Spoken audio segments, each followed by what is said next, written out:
Hello, it's me. You know, indoctrination started while we were still naive. Programming our beliefs, and that inertia is the reason we don't feel the earth spinning. Hello, can you hear me? Did you ever stop to question the confession of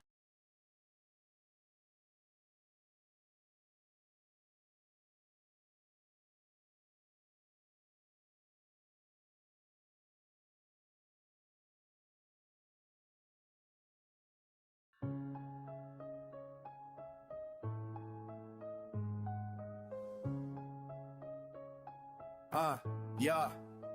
No curve on the sea, horizon stay flat. Zooming on Polaris, still right where it's at. ISS a cartoon, wires in the skies. Gravity's a myth, watch the helium rise. Sunlight on the ocean, path like a blade. Truth in the sky, but they sell you the shade. NASA got a budget but no stars in frame. Devin Allen sets, playing in a space game. Moon landing lies, all bouncing, no dust.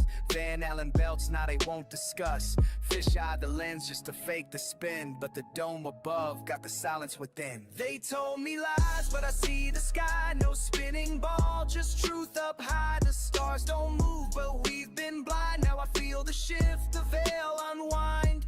The crown is still, the light is true. I see the cracks in the world they drew. They launch with sparks, but never go high. Always arc down, just painting the sky. No footage real, it's all pre-filmed plays. Studio edits in Hollywood haze. They fake the spin with a tilted cam, but truth don't budge like a mountain slam. They taught me stars were suns afar, but I see patterns, not random scars. The wheel turns slow, Polaris still. Each circle drawn with silent will. The math don't match, the model breaks, but they keep selling dreams, the silence shakes. They told me lies, but I see the sky. No spinning globe, just light on high. The stars don't stray, they hold their line. Now I hear the truth between the signs. The ground is still, the light is true. I see the cracks in the world they drew.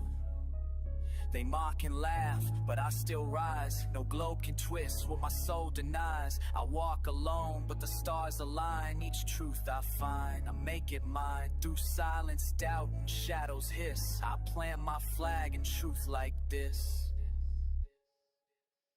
They built their towers on shifting sand, but I found stillness with open hand. They measure stars, but miss the glow. Truth speaks soft, not in a show. My eyes have seen what theirs deny, and I'll hold the light until I die, until I die. fed as stars, but I found the light. No turning sphere, just endless night. The compass points, the waters know. The stillness speaks where truth won't show. The ground is firm, the sky is wide. I stand alone, but I don't hide.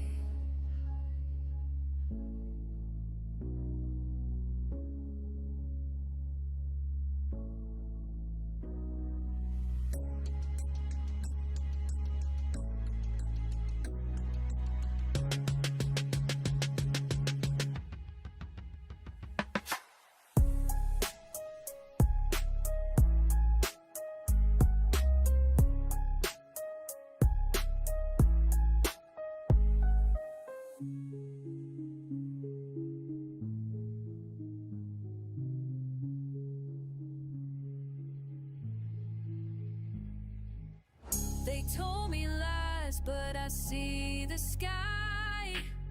No spinning ball, just truth up high. The stars don't move, but we've been blind. Now I feel the shift, the veil unwind. The ground is still, the light is true.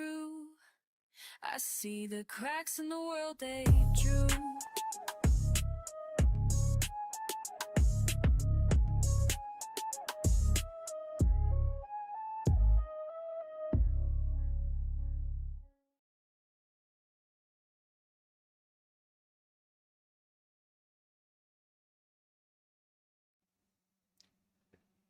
Hi, and welcome to Fort Johnson's, aka The Foundry. Today's live stream is titled Monday Hangout and Watch Party. Today's date is September 8th, I believe, 2025.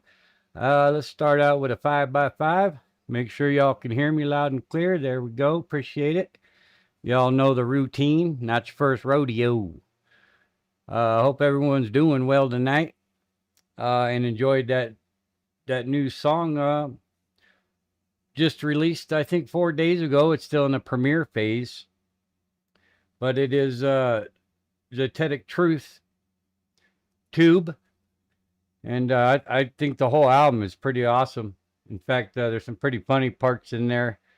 Let's see if I can show this real quick. Well, let's start out with a shout out. I'll show this real quick. Hold on. I thought this part was really funny. Let's see if I can get to it real quick.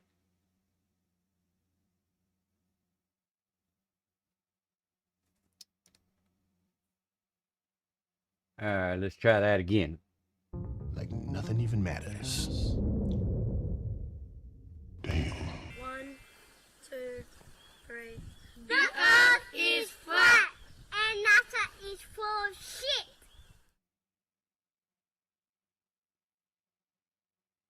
Yeah, I thought that was a great moment to share. But yeah, I did drop his link earlier. If you guys want to give him Scamtarctica a sub and watch or listen to his album, give him some support. It's definitely a banger.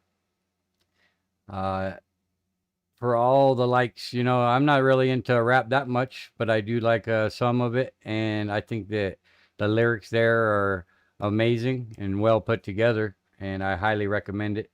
But hey, let's start out with the normal status quo here and give a shout out to everybody who's here. We'll start at the top. The True Few, Heresy Seed, J.R. Hartley, Mr. Super Sidewinder. Chilling is in the house. Jeremy Bird, Marcy Chan, Pebbles, One Mind, One Spirit, Maria Walker, Saddle Bum. Let's see here. Who else we got here? We got Lord Racer in the house. Mad Mac. Lev Kung Fu Shaolin is in the house. We appreciate every one of you guys. We got a Lugnut Lori's in the house. Haven't seen you before, but welcome. Let's see. How'd you find us, Lugnut? Lugnut Lori. Serious Business is also in the house, everybody. Welcome. Warm welcomes to all y'all. But tonight we're going to be doing a little bit of a watch party and entertaining the new releases of a couple fine fellers known Eric Dubay, which I'm sure you've all heard, and Mr. Thor, which he's on his third. This is the Scamtarctica number 3. But we'll get into that here in a little bit. Let's see. Lugna is my real sister, Mr. Super Sidewinder says. Well, we definitely welcome you here, and I'll be passing you a wrench here shortly. And we're glad you're here. Everybody can give a warm greeting. Let me see if I could find Lugnut here. Still a noob at this, guys, so patience is virtue. Doesn't always work like you want it to.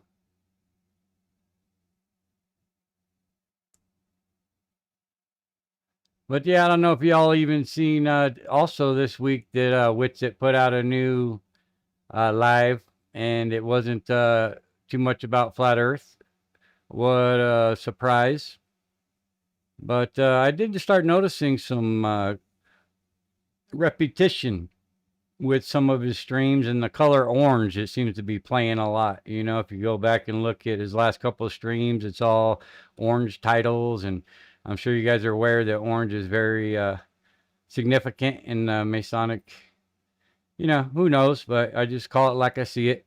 And that etheric summit that he did, the 2 E's are, you know, 33, and you know, the symbology is always there. I'm not 100% sure if that's his intention, but you know, we see it, and I call it out when I do. I'm not the only one that sees it, so call me crazy. But I hope everybody's having a great evening, and or get your popcorn and your coffee. Fort Jax is in the house. Martin Haley has made it. Oh, there's Lugnut again. There we go. I couldn't find you there earlier. I got it this time. And welcome again, Lugnut. We appreciate you being here.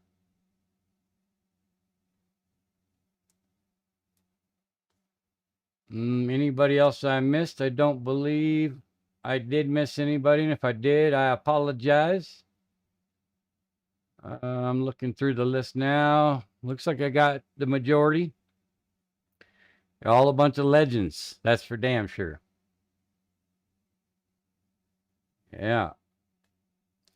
Absolutely. So, yeah, on the wits shit, you know, I think that I did end up getting blocked on there. Karen B was on there, and NDB, which Mr. 1-to-1 has made it. Everybody give a warm welcome, Mr. 1-to-1.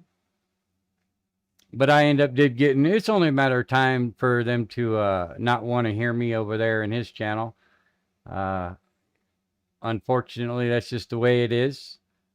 But yeah, Karen B doesn't like me because, you know, I call out her bullshit and she calls me crazy. But we all know how that goes. That's a broken record with her and status quo. But can't remember who it was, but somebody asked, frequents our channel. He's part of the Foundry.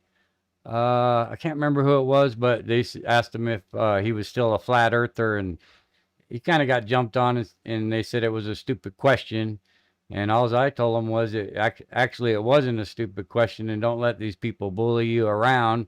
And that was the end. She ended up having enough of me and muted me. So I don't know if I'll be in his chats anymore, but you know, I'm just pointing out that what's the obvious, you know, that he doesn't even talk about flat earth anymore. And you know, 4 videos ago it was the flat earth comeback, and then you haven't heard about it since. And it's aliens and religion, I guess. And I really think he's trying to, you know, sell us that he's the good guy, a good guy. And you know, he believes in God, and you know, he's just recently pushing that more heavily. I think he's trying to, you know, help his credibility out, because we all know that's down the tubes when it comes to the final experiment. 16 Alpha is in the house. We haven't seen you in a long time, my brother. Welcome back, and don't be a stranger, brother. We love you around here, 16, and I'm just glad to see you here, brother. It's been a while. I know everybody needs to take breaks every once in a while, but you are loved, my friend.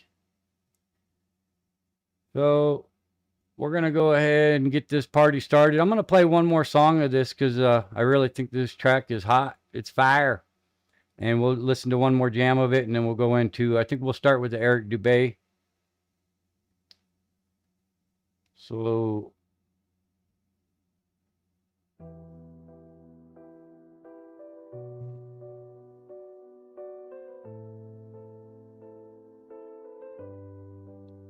I'm going to play the Antarctica one. There we go. Christopher Allen is in the house. Shout out Christopher Allen. Beneath the endless, icy skies, where the frozen world in silence lies, where secrets hide and truth belies, where exploration it denies our eyes. They say the world's a frozen wall, but what lies beyond, we hear the call. a land untouched, so wild and free. Antarctica calls across the sea. Message in a bottle through the frost, warning all the others who are lost. They made us think the world was round, but I have found mountains rise with icy crowns, glaciers carved through ancient grounds, guarding truth from distant towns where no one hear your voice and sounds. In the quiet, the winds will sing of nature's reign, of an endless spring. Oh, Antarctica, land of ice and dreams, where the world is not quite as it seems. In your silence, we find our song. In your beauty, we all belong. Beyond the ice, could there be more? Oh, Antarctica, we want to explore. Shout out to Martin Haley if I forgot you. Can't you see what's plain to see? They'll never know. A hidden world, a mystery deep in the quiet cold. These secrets keep in the land where daylight never stays. They veil the truth in a frozen maze. They say we cannot cross that line. A treaty holds a grand design. What secrets lie beneath the snow? A hidden world we're not to know. Is it the oil, the coal, the land that keeps us from this frozen strand? Or is it something more they hide in the endless cold, icy tide? Cold truths that chill us to the core. Whispers of an ancient lore. A continent of mystery and lore. Guarded secrets on that distant shore. Standing at the edge of all I see. Something's wrong with what they told to me. The ice beneath spreads listlessly. Can't you see what's plain to see? In the land where daylight never stays, where penguins plays and temps betrays, the surface stays completely flat and still. No curve in sight from any windowsill. The grifters attempted fakery and called the farce for TFV. They staged the scene with lights and screens, a final act behind the scenes, an experiment in the studio's glow. But we see through the CGI show, nothing like the north it looks. We ain't buying fraud from thieves and crooks.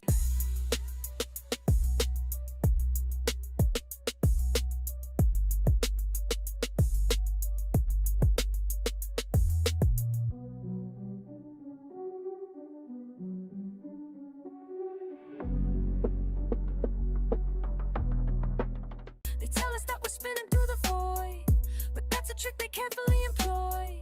Or is it something more they hide in the endless, icy tide? Cold truth flows beneath my feet. Can't you see what's plain to see? La la la la. They'll never know. A hidden world, a mystery deep in the quiet cold. These secrets keep in the land where daylight never stays. They veil the truth in a frozen maze. Listen up, I'm speaking facts today. The maps we saw were all designed to sway our minds from understanding what is real. The truth that ancient people used to feel. They built these walls of ice to keep us in, feed us lies so thick they make our heads spin. But I've escaped the calculated plan. I understand, yeah, I understand.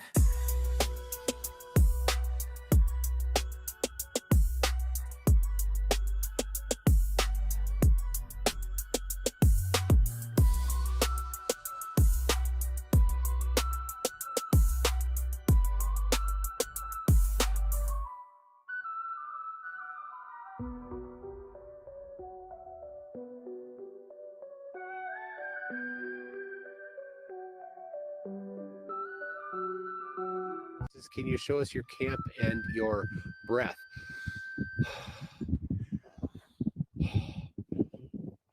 It is so dry here that you can't really see breath. Nope.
But yeah, just to show you guys, he's got a whole album here that's,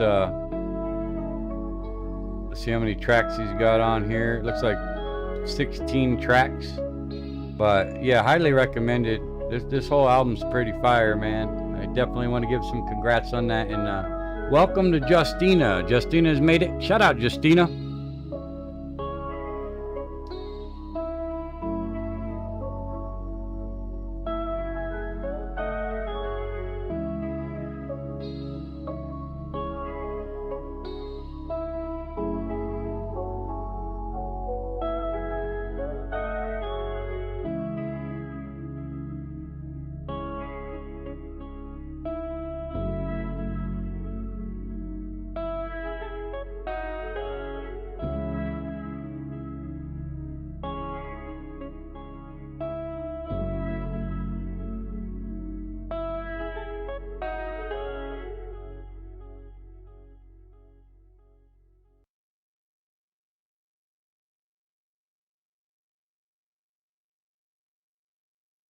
Well, yeah, there you have another sample there. Like I said, what do you guys think about it? You guys think it's pretty good?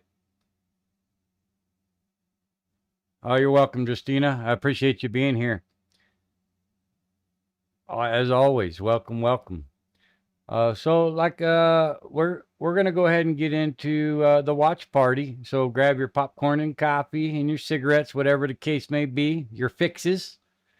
And we're gonna start off with the Eric Dubay video that he just put out. Looks like the title is the Worldwide Secret Society Network. And I have personally watched portions of it and think it's pretty good. Obviously worth watching. We'll get into that here without further ado. Mechanism used to implement the New World Order agenda is the Worldwide Secret Society Network. Politicians, bankers, businessmen, and media personalities, the biggest names in history and world affairs, form a huge secret society matrix. This hierarchical, pyramid-structured network is constantly recruiting and placing members in key influential positions. In order to orchestrate world events and policy decisions from behind the scenes, many niche secret societies groom and position politicians, media personalities, and other yes-men so they may best aid the great work. As A.E. Waite wrote, "Beneath the broad tide of human history, there flow the stealthy undercurrents of the secret societies, which frequently determine in the depths the changes that take place upon the surface." Or as Rush Limbaugh Shout said, out "You see, if you amount to CYGX1 anything in has made Washington it, is these in the days, house. it is because Welcome, you have been welcome. plucked or handpicked from an Ivy League school, Harvard, Yale, Kennedy School of Government. You've shown an aptitude to be a good Ivy League type, and so you're plucked, so to speak, and you are assigned success. You are assigned a certain role in government somewhere, and then your success is monitored and tracked, and you go where the pluckers and the handpickers can put you. World leaders are made offers they cannot refuse, bribed, even blackmailed, or otherwise recruited and sworn into these secret societies. Then, often under blood oaths to which they remain loyal, these Brotherhood initiates follow orders throughout their terms in office. In this way, the electorate constantly changes, giving the illusion of discontinuity of leadership, when in fact, each successive leader, coincidentally, belongs to the same secret societies. A few of the more influential ones include the Freemasons, the Illuminati, Bohemian Grove, Skull and Bones, the Council on Foreign Relations, the Royal Institute of International Affairs, the Bilderberg Group, and the Trilateral Commission. Paul Joseph Watson wrote, "A disturbing majority of the House and Senate representatives hold membership to elite organizations publicly sworn to destroying America in favor of a globalist one-world order system. This Shout out trend to ranges Nate X. from the Nate now X public is in the house. Shout US-centered out. Much Council love, on my Foreign brother. Relations through the Trilateral Commission to the quasi-secret internationalist Bilderberg Group. At the end of the spectrum, we even see occult influences like Skull and Bones, along with the Freemasons. The justification for a zealously ordered one-world government is chaos. Terrorism is the premier method for fomenting this chaos. David Icke wrote, "The conspiracy to create a centralized global fascist state is orchestrated in the 5 cents world by a secret network known collectively as the Illuminati, or Illuminated Ones. They manipulate through secret societies and groupings like the Freemasons, Knights of Malta, Knights Templar, and the Jesuits. These and others feed carefully chosen recruits into the Illuminati, and they are installed in positions of power throughout the world, infesting all colors, races, creeds, and countries. It is not that everyone in the secret societies is aware of the plot. The overwhelming majority are not. The Illuminati operate like a cancer to infiltrate and covertly control other organizations. Most Freemasons never progress higher than the bottom 3 levels of degree, the so-called blue degrees, and they don't realize what their organization is being used for. Just look at the recent US presidents. George W. Bush, Mason and Skull and Bones. Bill Clinton, Mason, CFR, Bilderberg, Trilateral. George H.W. Bush, Mason, Committee of 300, Skull and Bones, CFR, Trilateral. Ronald Reagan, Mason, Knights of Malta. Jimmy Shout Carter, out to Boston Mason, Ray CFR, Mudflood Trilateral. is in the Gerald house. Ford, Warm welcome, my Mason, friend. CFR, Appreciate you being and here, on Boston. It goes. Much Most love, my every friend. American president has belonged to one or many secret societies. Almost all America's founding fathers were Freemasons. The Senate has maintained a Masonic majority since its inception, and its influence has only become more pervasive since. To deny the influence secret societies have in world affairs is naive, but the mainstream media seem complicit in their exclusion of any coverage involving them. As shown previously, this mainstream media blackout is also maintained through secret society membership. The 5 largest multimedia providers controlling 90% of America's media are bloodline or secret society controlled. For example, the following are just a few of the hundreds of CFR, Trilateral, or Bilderberg owned and managed companies: ABC, CBS, NBC, PBS, CNN, AP, Reuters, New York Times, New York Post, Washington Post, Washington Times, LA Times, Wall Street Journal, Newsweek, Business Week, National Review, Time, Life, Look, Fortune, Reader's Digest, Shout out to US Amy News and World McCann. My Report, sister's in the Atlantic house. Monthly, Everybody give a warm McCall's, greeting and a welcome, World Amy Review, McCann. and Scientific American. And also my Not only brother-in-law, are the media CEOs and boards of AKA directors usually Sunshine. secret society members, Much love, so are Sunshine. the show hosts and news anchors. Here's a sampling of some mainstream anchors and media personalities found on secret society rosters: Peter Jennings, Dan Rather, Tom Brokaw, Ted Koppel, Barbara Walters, Diane Sawyer, William F. Buckley Jr., Joseph Harsh, Bill Myers, C.C. Collinwood, David Brinkley, John Chancellor, Marvin Kalb, Daniel Shore, Joseph Kraft, James Reston, Max Frankel, David Halberstrom, Harrison Salisbury, Sol Linowitz, George Will, Robert McNeil, David Gergen, and Mortimer Zuckerman. Jim Marrs wrote, "There can be no argument regarding the reality of secret societies today. The existence of groups like the Trilateral Commission, Council on Foreign Relations, and the Bilderbergers is well documented. The only question is the extent of their control and manipulation of major world events. Likewise, there is no question that members of these societies exert inordinate control over many of the largest corporations and banks in the world. These corporations, in turn, control essential minerals, energy, transportation, pharmaceuticals, agriculture, telecommunications, and entertainment. In other words, the basics of modern life. They also provide an inner core of ranking government officials on a revolving door basis. These officials often implement the very policies conceived and desired by the societies. These societies hold considerable sway over national elections and policy, yet seem strangely immune to any investigation, whether by government or the mass media. Since its inception in 1913, there has never been an outside, objective audit of the Federal Reserve System, despite periodic calls for such. After Bush was elected, he immediately placed 5 Skull and Bones brothers in his administration. Clinton and Nixon had over 100 CFR members in their administrations. Ronald Reagan's 59-man transition team alone had 28 CFR members, 10 Bilderbergers, and 10 Trilaterals. Secret society members are prevalent at all levels of government, and not just in America, but worldwide. For instance, Saddam Hussein, Yasser Arafat, Mikhail Gorbachev, George Bush, and Tony Blair are all 33rd degree Freemasons. Marx, Engels, Lenin, Stalin, Trotsky, and Mao Zedong were all high-level Grand Orient Lodge Freemasons. Winston Churchill was Committee of 300 and a Mason. Cecil Rhodes founded the Round Table, was Committee of 300 and a Mason. Henry Kissinger was a Mason, Knight of Malta, Committee of 300, and a Bilderberger. Dick Cheney is CFR and Trilateral Commission.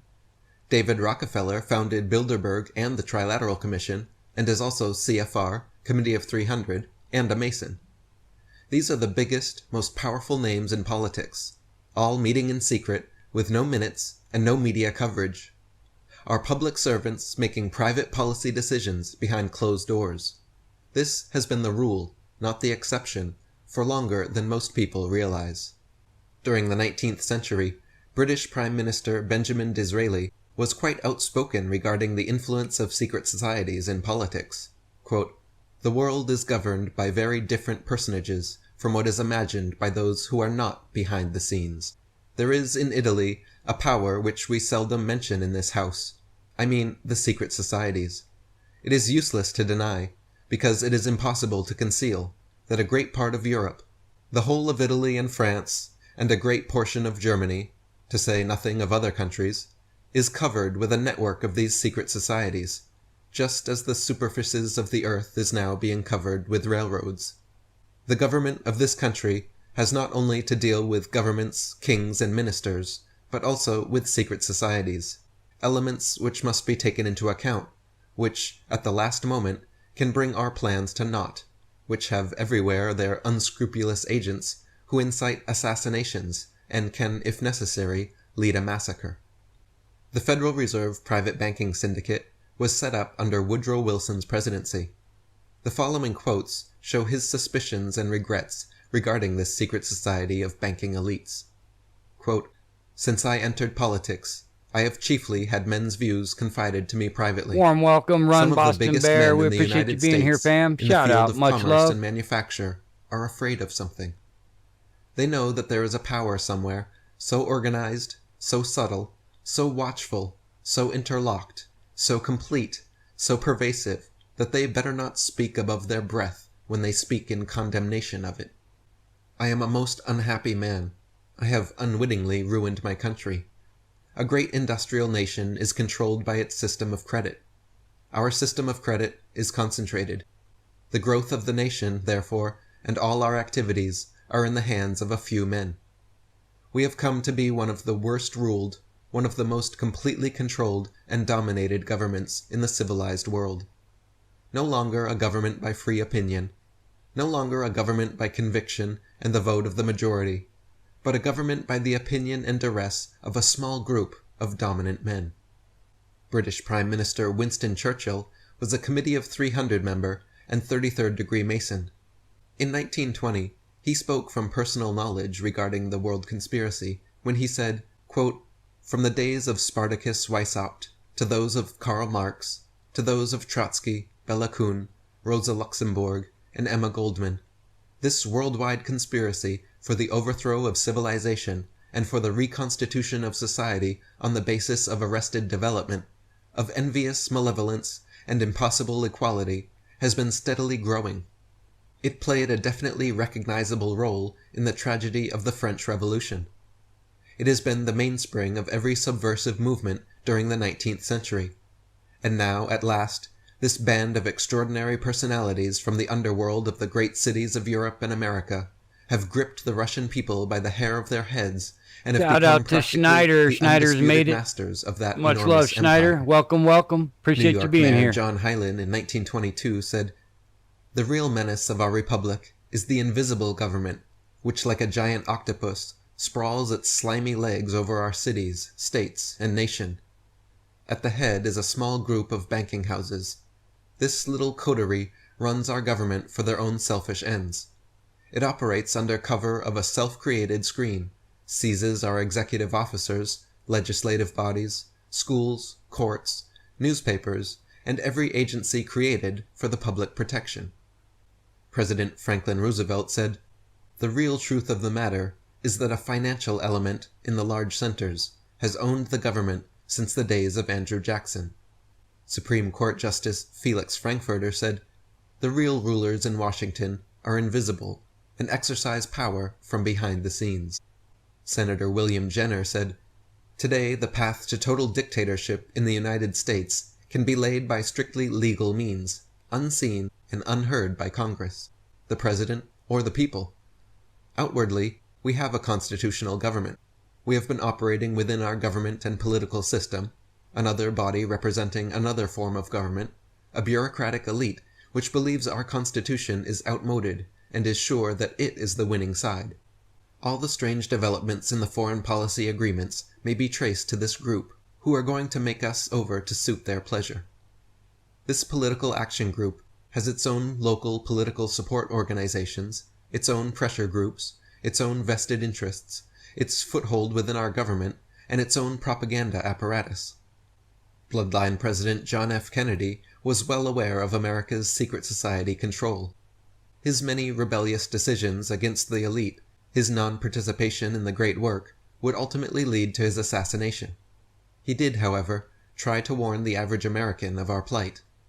On April 27, 1961, in an address to newspaper publishers, JFK said, "The very word secrecy is repugnant in a free and open society, and we are, as a people, inherently and historically opposed to secret societies, secret oaths, and secret proceedings.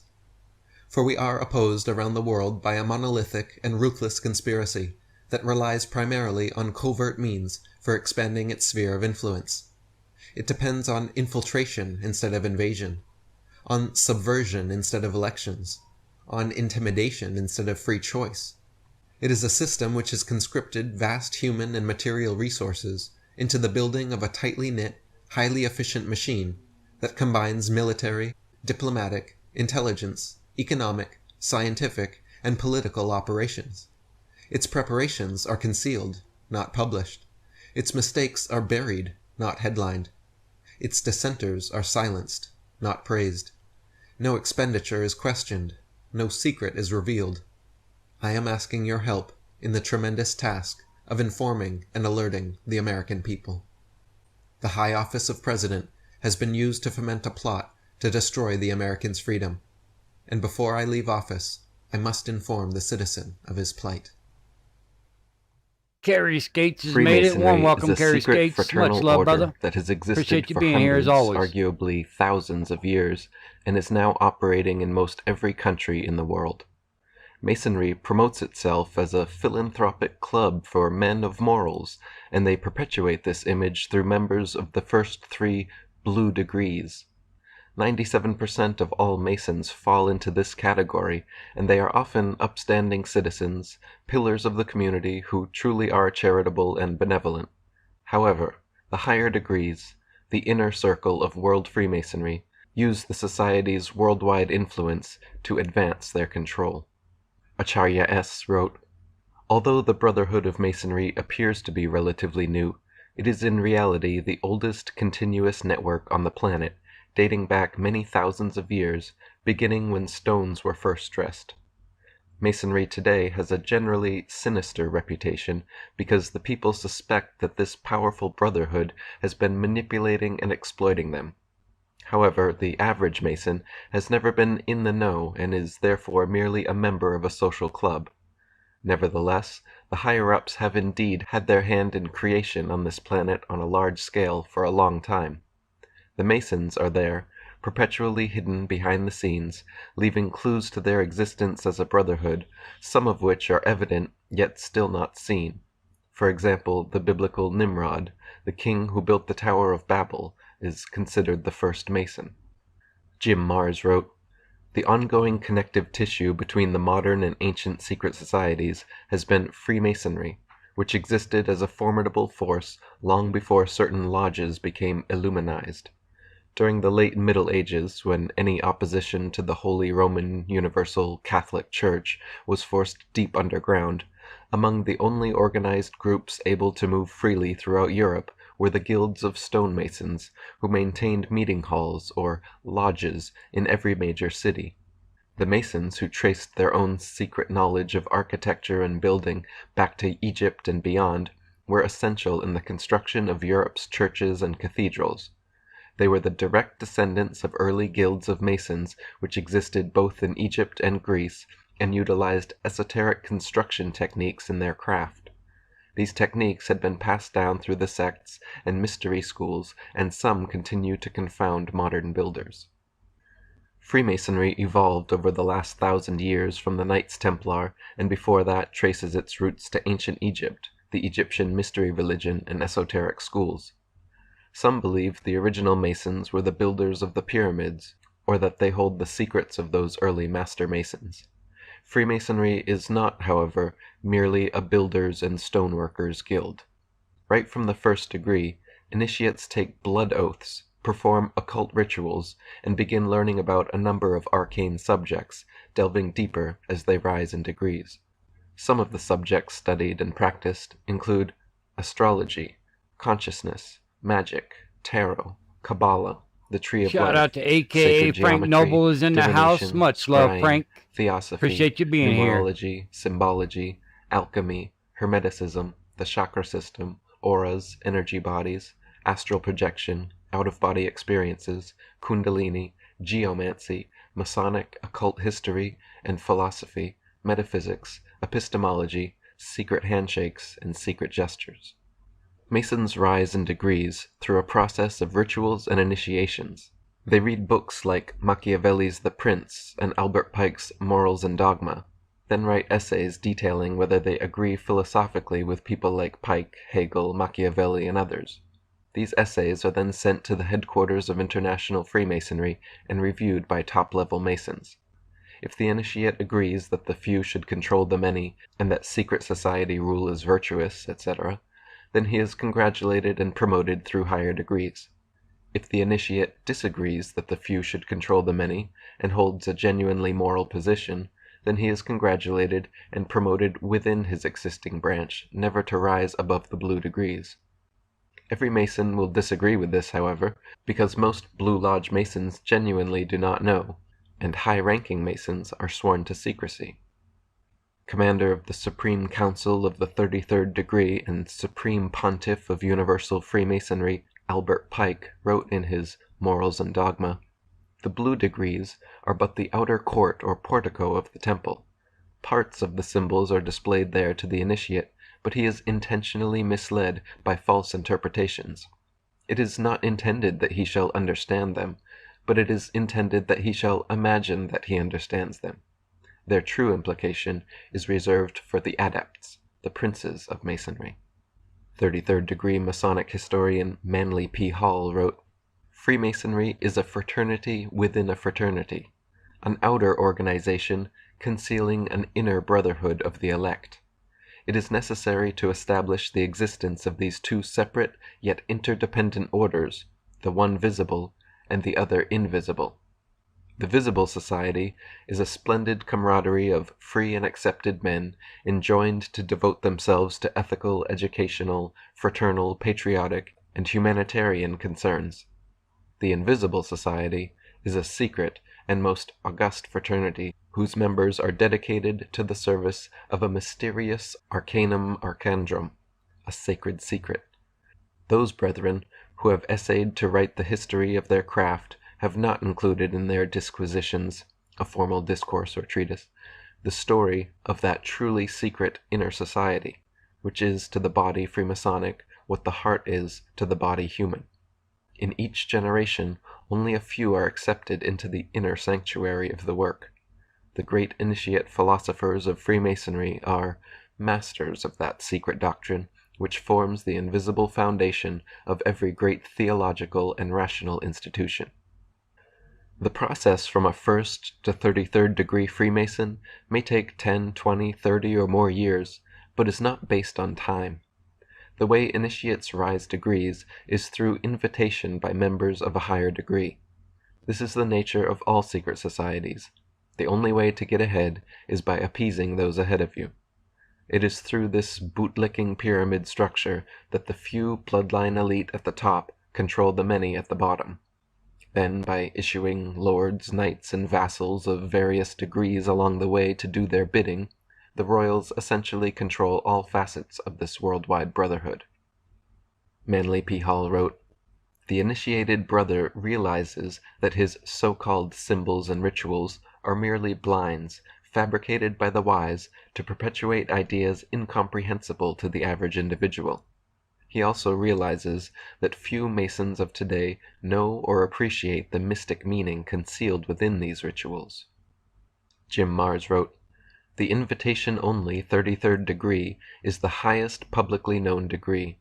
The vast majority of members look upon their affiliation with Freemasonry as little different from joining the Lions Club, the Optimists, or the Chamber of Commerce. And from their standpoint, this is true. Even Masonic literature makes clear that only those initiates who progress beyond 33rd degree status are educated in the group's true goals and secrets. This hierarchy is readily admitted by Masonic authors.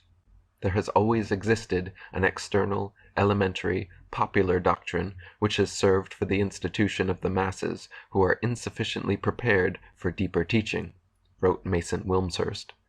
"There has been an interior, advanced doctrine, a more secret knowledge, which has been reserved for riper minds, and into which only proficient and properly prepared candidates who voluntarily sought to participate in it were initiated." Shout out to The Anime highest known formal Gematria degree is in of the Masonry house. is the Welcome, 33rd welcome. degree. Appreciate you This being title here. has been held by many world leaders and important names in modern history.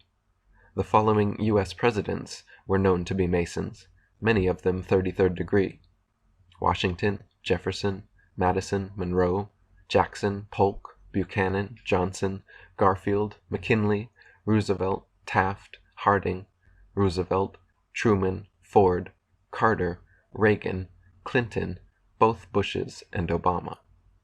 All the following people were also Masons, most of them 33rd degree: Buzz Aldrin, John Glenn, Yasser Arafat, Tony Blair, John Wilkes Booth, James Cameron, Winston Churchill, Walt Disney, Bob Dole, Frederick Engel, Newt Gingrich, Mikhail Gorbachev, Al Gore, Billy Graham, Richard Holbrooke, J. Edgar Hoover, Colonel Mandell House, Saddam Hussein, Burl Ives, Jesse James, Jesse Jackson, Henry Kissinger, Vladimir Lenin, Robert McNamara, Karl Marx, Lord Alfred Milner, Benjamin Netanyahu, Albert Pike, Prince Philip, Colin Powell, Cecil Rhodes, James Rothschild, Charles Taze Russell, Joseph Stalin, Strom Thurmond, Leon Trotsky, Paul Warburg, H.G. Wells, and thousands more. Tex Mars wrote, "When we examine the historical record of the world's most despicable mass murderers and revolutionaries, we find that almost all of them were members of Freemasonry and other secret societies of the Illuminati." Shout out to One More Quarter. One More Quarter's made it, fam. Much love, One More. I appreciate you being here. Robespierre was a Freemason. Weishaupt was a Freemason. Napoleon was a Freemason. Lenin was a Freemason. Stalin was a Freemason. Truman and Roosevelt were Freemasons. Ariel Sharon is a Freemason. Bill Clinton is a Freemason. Fidel Castro is a Freemason. Traditional history insists that the Revolutionary War was fought over the British monarchy's unjust taxation of America. While this is true on one level, it is also true that the leaders of the American Revolution, the signers of the Constitution and Declaration of Independence, were all descendants of British aristocratic bloodlines, and most of them Freemasons. Manly P. Hall wrote, "Not only were many of the founders of the United States government Masons, but they received aid from a secret and august body existing in Europe which helped them to establish this country for a peculiar and particular purpose known only to the initiated few." David Oveson wrote, "The very struggle for independence seems to have been directed by the Masonic Brotherhood, and some historians insist had even been started by them." Graham Hancock wrote, "Freemasonry was the driving force behind the ideals and tenets of the American Revolution. What is less well known is the fact that there was a very close connection between the French and American Masonic lodges at that time. In those days, Freemasonry in America was regulated by United Grand Lodge in England, which appointed provincial Grand Masters in various regions of the North American continent. Before the Revolutionary War, the New World of the Americas lacked unity and autonomous identity. For almost 300 years, there was no military, constitution, or federal government. Then, within 2 short years, the snap of a historical finger, America had Continental Marines, Continental Congress, and the Articles of the Confederation. With the Declaration of Independence, the British colonialists, or Americans, officially separated from the British nationalists. Freemason and bloodline General George Washington became first President of the now United States of America, and royal rule of America switched from overt to covert. Royal and secret society rule had not changed, only the perception of governance changed, while the same DNA stayed in office. Instead of peasants well aware of their plight, knowing the monarchs and emperors oppressing them, we became peasants who actually believed we were born into a free and open system. Jim Marrs wrote, "Freemasonry, the oldest and most powerful secret society in the history of the world, had planted firm roots in early-day America and even played a significant role in the American Revolution. It played an even greater role in the subsequent French Revolution, which initially was greeted with great joy and approval in the United States. The number of Masonic lodges grew and membership increased. By 1826, it was estimated that Masons in the United States numbered nearly 50,000, mostly educated and professional men. But in that year, one Mason broke ranks. It became known that a Captain William Morgan of Batavia, New York, was planning to publish a book revealing the secret symbols, handshakes, oaths, and purposes of the Freemasons. Morgan, a 30-year member of the order, wrote, "The bane of our civil institutions is to be found in Masonry, already powerful and daily becoming more so. I owe my country an exposure of its dangers." Before the book could be printed, Morgan and his publisher were kidnapped in Batavia. Irate friends and neighbors pursued the kidnappers and managed to rescue the publisher, but Morgan was not so fortunate. He was never seen again. Years later, a Mason named Henry L. Valence confided to his doctor as he lay dying that he and 2 other Masons had dropped Morgan into the Niagara River. Valence said since that night he had suffered from a guilty conscience, the mark of Cain, and sought absolution for his sin. If you listen to Hollywood's Masonic adventure movie National Treasure, then 6 of the founding fathers were Freemasons. If you read various Masonic websites, they tend to admit 9 to 13 were Masons, but the truth is that the majority of the founding fathers were high-ranking Masons. David Icke wrote, "Of the 56 signatories of the American Declaration of Independence, at least 50 were known to be Freemasons, and only 1 known not to be." Ralph Epperson wrote, "The Supreme Council of the 33rd degree of the Scottish Rite of Freemasonry has told the student that 13 of 39 original signers of the Constitution were Masons. It is also interesting to note that there were 39 signers, exactly 3 times the Masonic number 13. 13 is an important number to the Masons. There are 13 degrees in York Rite Freemasonry, and there just happen to be 13 original colonies, including New York. New York is known as the Empire State, with the Empire State Building. But whose empire? Who's the emperor? Perhaps the York Rite Freemasons could tell us. 13 Masons signed the Constitution, along with 26, 13 times 2, non-Masons, making the 39, 13 times 3. There also just happens to be 39 members of the Rockefellers' Bilderberg Inner Circle, and 39 floors in Rockefeller's United Nations building.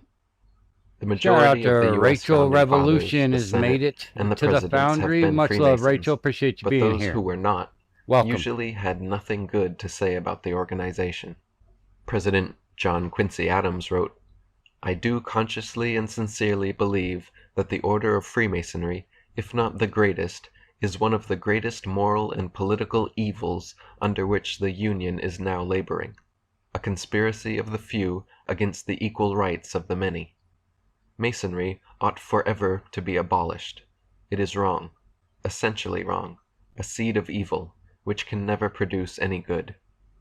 President Millard Fillmore wrote, "The Masonic fraternity tramples upon our rights, defeats the administration of justice, and bids defiance to every government which it cannot control." President Ulysses S. Grant said, "All secret oath-bound political parties are dangerous to any nation, no matter how pure or how patriotic the motives and principles which first bring them together." Supreme Court Chief Justice John Marshall said, "The institution of Masonry ought to be abandoned as one capable of much evil, and incapable of producing any good which might not be effected by safe and open means." And Reverend John G. Stevens wrote, "Masonry was a state within a state, and that one day Masons would overthrow the democratic government of the United States and would crown one of their grand kings as ruler of this nation." Like the Freemasons, the Illuminati, their concepts and esoteric knowledge, traces back thousands of years to the Egyptian mystery schools and religion. However, this order was first publicly identified in 1776, the same year America signed the Declaration of Independence. On May 1st, 1776, May Day, Adam Weishaupt, professor of law at Ingolstadt University, officially formed the Bavarian Illuminati. Fritz Springmeier wrote, "The Illuminati is the continuation of the mystery religions of Babylon and Egypt, and the bloodlines of the Illuminati go back to people who at one time lived in Babylon and Egypt." David Icke wrote, "The bloodlines and the Illuminati secret society network through which they manipulate has been the force behind many of the major empires of history. In ancient times, Sumer and Babylon were both headquarters for the Illuminati in the land now called Iraq, and Egypt was also extremely important to them. It was the accounts, texts, and artifacts from Sumer and Babylon that were burned or looted from Iraqi museums in the wake of the American and British invasion. After Babylon, the Illuminati bloodline network moved its headquarters to Rome, and it was during this time that we had the Roman Empire and the creation of the Roman Church, or institutionalized Christianity. The Roman Catholic Church structure, controlled by the Jesuit secret society, remains at the heart of Illuminati operations. The operational headquarters moved into Northern Europe after the fall of the Roman Empire, and for a period it was based in Amsterdam, the Netherlands.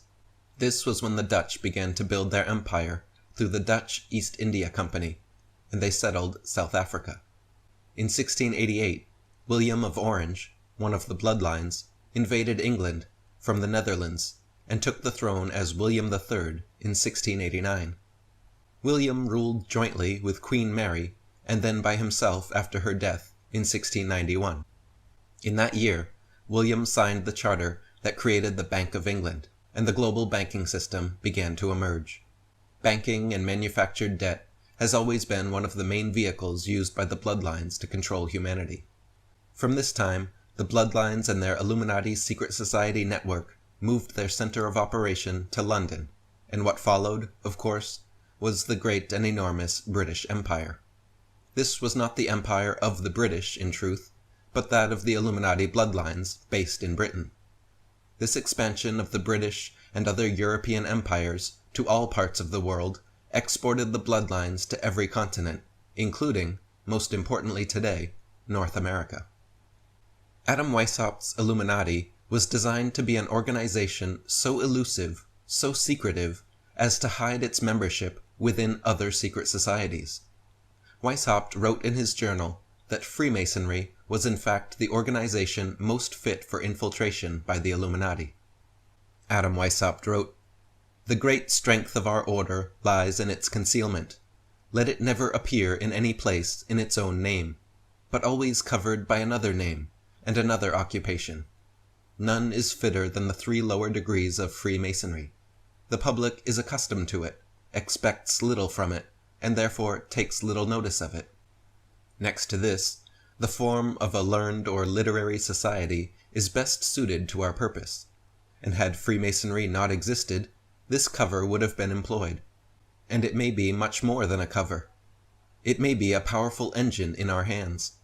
By establishing reading societies and subscription libraries, and taking these under our direction, and supplying them through our labors, we may turn the public mind which way we will. In like manner, we must try to obtain an influence in the military academies. This may be of mighty consequence. The printing houses, booksellers' shops, chapters, and in short, all offices which have any effect, either in forming or in managing, or even in directing the mind of man. Painting and engraving are highly worthy of our care. Weishaupt himself showed little respect for the Brotherhood of Freemasonry, and mocked its structure in his journals. He knew, just as the bloodlines atop the worldwide secret society pyramid know, that the whole hierarchical structure of passing formal degrees is an unnecessary process. If the point is to learn occult subjects and become illumined, then there is no need for degrees, no need to slowly reveal secrets, no need for the rituals, rewards, and regalia. Adam Weishaupt wrote, "Of all the means I know to lead men, the most effectual is a concealed mystery. The hankering of the mind is irresistible, and if once a man has taken into his head that there is a mystery in a thing, it is impossible to get it out, either by argument or experience. And then, we can so change notions by merely changing a word. What more contemptible than fanaticism, but call it enthusiasm? Then add the little word noble, and you may lead him over the world. For their sakes, and to rivet still faster their own fetters, they engage in the most corrupting of all employments. And for what? To learn something more of an order, of which every degree explodes the doctrine of a former one? Would it have hurt the young Illuminatus to have it explained to him all at once? Would not this fire his mind, when he sees with the same glance the great object, and the fitness of the means for attaining it? Would not the exalted characters of the superior, so much excelling himself in talents and virtue and happiness, otherwise the order is good for nothing, warm his heart, and fill him with emulation, since he sees in them that what is so strongly preached to him is an attainable thing? No, no, it is all a trick. He must be kept like a child, amused with rattles and stars and ribbons, and all the satisfaction he obtains is, like the Masons, the fun of seeing others running the same gauntlet. John Robison was a Mason invited to join the Illuminati in the late 18th century. After investigating the order, Robison declined the invitation and published a book which offered his conclusions instead, called Proofs of a Conspiracy Against All the Religions and Governments of Europe, carried on in the secret meetings of Freemasons, Illuminati, and reading societies. John Robison wrote, "In short, I have found that the covert of a Mason lodge had been employed in every country for venting and propagating sentiments in religion and politics that could not have circulated in public without exposing the author to great danger.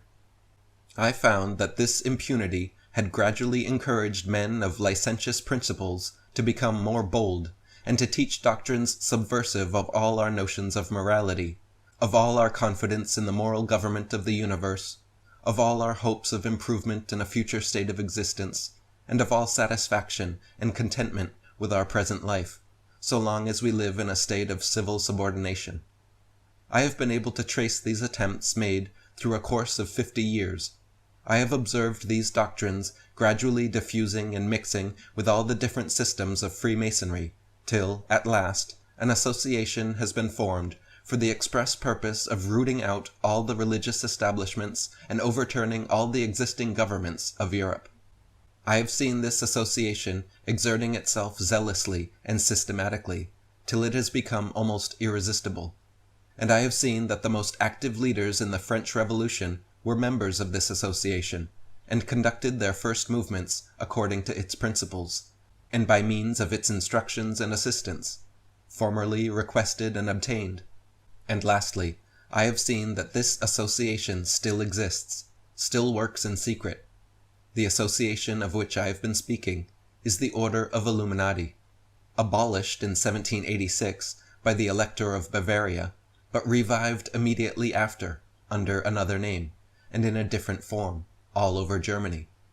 It was again detected and seemingly broken up, but it had by this time taken so deep root that it still subsists without being detected and has spread into all the countries of Europe. George Washington himself said, "It was not my intention to doubt that the doctrines of the Illuminati had not spread in the United States. On the contrary, no one is more fully satisfied of this fact than I am." As Robeson alluded, the Illuminati was abolished in 1786, but was then revived immediately after under different names. It became increasingly obvious to the good guys of European Freemasonry that even more drastic measures would have to be taken against the Illuminati. In 1794, the Duke of Brunswick, the Grand Master of German Freemasonry, wrote a letter to his brethren recommending the dissolution of the entire organization, due to the fact that it had been infiltrated and was being manipulated by unseen hands. The Duke of Brunswick wrote, "I have been convinced that we, as an order, have come under the power of some very evil occult order, profoundly versed in science, both occult and otherwise, though not infallible, their methods being black magic, that is to say, electromagnetic power, hypnotism, and powerful suggestion. We are convinced that the order is being controlled by some sun order, after the nature of the Illuminati, if not by that order itself. We see our edifice crumbling and covering the ground with ruins. We see the destruction that our hands no longer arrest. A great sect arose, which, taking for its motto the good and the happiness of man, worked in the darkness of the conspiracy to make the happiness of humanity a prey for itself. This sect is known to everyone. Its brothers are known no less than its name. It is they who have undermined the foundations of the order to the point of complete overthrow. It is by them that all humanity has been poisoned and led astray for several generations. They began by casting odium on religion. Their masters had nothing less in view than the thrones of the earth, and the governments of the nations was to be directed by their nocturnal clubs. The misuse of our order has produced all the political and moral troubles with which the world is filled today. We must, from this moment, dissolve the whole order.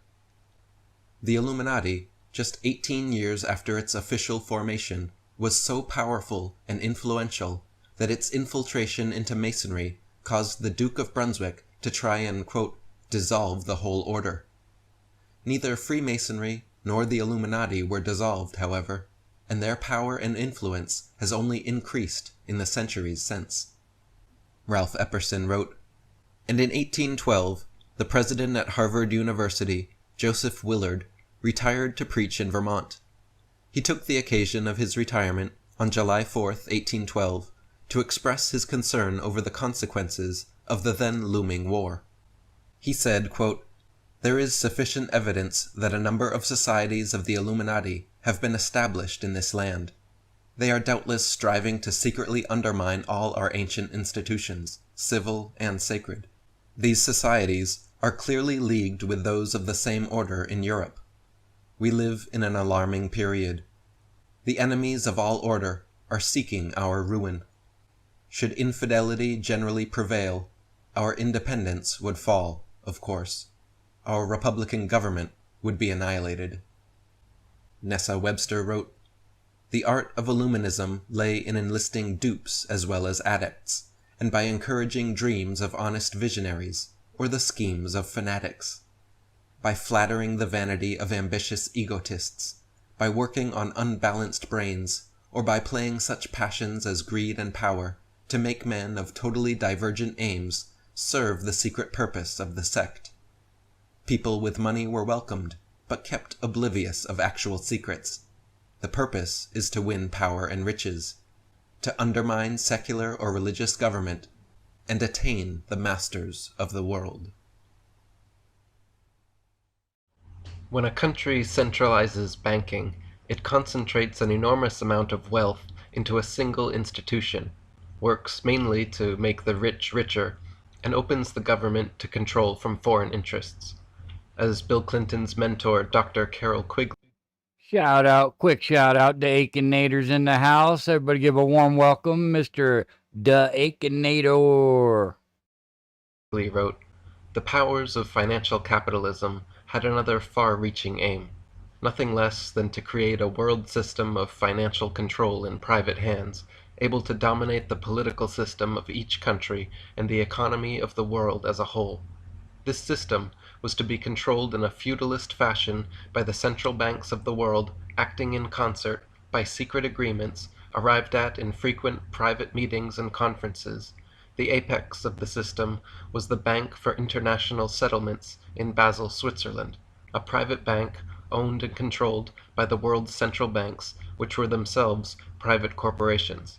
The growth of financial capitalism made possible a centralization of world economic control and use of this power for the direct benefit of financiers and the indirect injury of all other economic groups.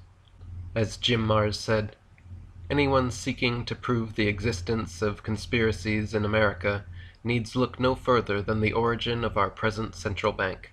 Here is a well-documented conspiracy involving the very names tied to modern secret societies." Jordan Maxwell said, "Somebody is using us. The business of banking was set up in the year 1099. An income tax form is a 1099. Who decided on that? Think about it. With institutions like IMF and World Bank, along with new union currencies like the EU euro, further consolidating and centralizing the world's banking and currencies, the amount of worldwide influence these international bankers have on world economies and politics is extraordinary. Their method of control is just like a loan shark or the mafia. Firstly, to qualify for loans, desperate nations are forced into pawning mines, railways, forests, power, or water companies. Then to pay off the loans, nations are forced to do things like ignore environmental laws, lower wages, cut back on education or health care, and privatize or sell off their resources to crooked corporations like Enron and Exxon. Whenever these poor countries cannot pay off the loans, the generous international banksters simply give new higher interest loans to pay off the old ones, further indebting and enslaving the nation. As Mayor Amschel Rothschild said, "Let me issue and control a nation's money, and I care not who writes the laws." More recently, Richard McKenna, former president of Midlands Bank of England, said, "Those that create and issue the money and credit direct the policies of government and hold in their hands the destiny of the people." Alex Christopher wrote, "It is a well-known fact that international bankers have financed nations to fight against each other. Where do you think the countries get their money to buy tanks, guns, uniforms, etc., to arm their nation for war? They borrow from international bankers. International bankers have financed both sides of countries at war with each other. They don't care who wins, because while the nations are borrowing huge amounts of money to kill each other, international bankers make huge amounts on money from the interest charges that they make each nation pay. They also have the power to control the outcome of the war by simply cutting off the flow of money they lend. So under the threat of war, international bankers have used their power to gain or increase control over governments. By keeping a nation in debt, they are in a position to demand a voice in the government affairs of the nation. Another goal, which they have already achieved, is to control all the world's monetary systems." Thomas Jefferson said, "I sincerely believe that banking establishments are more dangerous than standing armies." Everybody give a warm welcome. Next chapter's made it. Much love, my brother. Appreciate you being here, fam. Welcome, welcome. If the American people ever allow the private banks to control the issue of their currency, first by inflation, then by deflation, the banks and the corporations... Also, warm welcome to RG the Artist. Much love, my brother. Appreciate you being here as always. Y'all are my day ones, by the way. We haven't been going but 3 months, so yep, that is the case. All my day ones here. I love y'all, and I appreciate y'all being here. that grow up around them will deprive the people of all property until their children wake up homeless on the continent their fathers conquered. Despite Jefferson's warnings, in 1791, Alexander Hamilton, the Secretary of the Treasury, pushed a congressional charter through to create the first Bank of the United States, which stood for 20 years, until 1811, when President James Madison and Vice President George Clinton refused to sign and renew the charter. Madison said, "History records that the money changers have used every form of abuse, intrigue, deceit, and violent means possible to maintain their control over governments by controlling the money and its issuance." Strangely enough, only 5 years later, still under Madison's presidency, in 1816, he signed the charter for the Second National Bank. Such hypocritical action raised suspicion of bribe or blackmail at work behind the scenes. In 1828, Andrew Jackson said in a speech addressing the central bankers, "You are a den of vipers and thieves. I intend That's to right. rout you out. Greg B and is by in the the house. Everybody give a warm welcome, Mr. Greg B. Appreciate you. Happy Mondays. Welcome, welcome, friend. Much love. eternal God, I will rout you out. If people only understood the rank injustice of the money and banking system, there would be a revolution by morning." As president for the next 8 years, Jackson worked to abolish the federal charter of the Second Bank of the U.S. In 1835, an attempt was made on his life. The would-be assassin, Richard Lawrence, pointed 2 pistols at Jackson, pulled the triggers, and miraculously, both misfired. Jackson immediately proceeded to beat Lawrence with his cane. Lawrence would later tell police he wanted to kill Jackson because, quote, "money would be more plenty for him, and that he, quote, could not rise until the president fell." He said the American government owed him a large sum of money, but Andrew Jackson was preventing him from receiving it. This is most definitely a reference to Andrew Jackson's struggles with the central bank, which was the obvious motivation for such an attempt on his life. In 1836, Jackson succeeded in abolishing the Second National Bank, stating, "The bold effort the present bank had made to control the government are but premonitions of the fate that await the American people should they be deluded into a perpetuation of this institution or the establishment of another like it." When asked on his deathbed what his life's greatest accomplishment was, Jackson replied, "I killed the bank." Fortunately, we were not deluded into the perpetuation of that Second National Bank, but unfortunately, we were tricked into the establishment of another, much worse than it. From 1837 to 1863 was a period of free banking in America, during which only state-chartered banks existed, and the values of silver and gold were very stable. In 1863, the Rothschild interests had succeeded in forcing a bill through Congress via their insider Treasury Secretary, Salmon P. Chase. He passed the National Banking Act, once again creating a federally chartered central bank, one with the power to print and issue paper money. At the time, President Abraham Lincoln fought against the central bankers and said, "The money power preys upon the nation in time of peace and conspires against it in times of adversity. It is more despotic than monarchy, more insolent than autocracy, more selfish than bureaucracy. I see in the near future a crisis approaching that unnerves me and causes me to tremble for the safety of our country. Corporations have been enthroned, an era of corruption will follow, and the money power of the country will endeavor to prolong its reign by working upon the prejudices of the people until the wealth is aggregated in a few hands and the republic is destroyed." He was shot and killed a year and a half later in April 1865. From 1864 to 1913, the National Banking Act and the Civil War all but forced the majority of America's banks to become nationalized.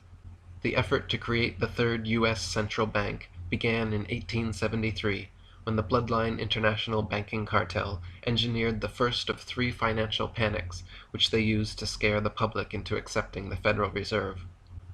Eustace Mullins wrote, "A study of the panics of 1873, 1893, and 1907 indicates that these panics were the result of the international bankers' operations in London. The public was demanding in 1908 that Congress enact legislation to prevent the recurrence of artificially induced money panics. In 1881, President Garfield was assassinated less than 4 months after taking office. He was another anti-banking establishment president who took action and spoke out against them. He was coincidentally shot and killed shortly after declaring, quote, "Whosoever controls the volume of money in any country is absolute master of all industry and commerce, and when you realize that the entire system is very easily controlled, one way or another, by a few powerful men at the top, you will not have to be told how periods of inflation and depression originate."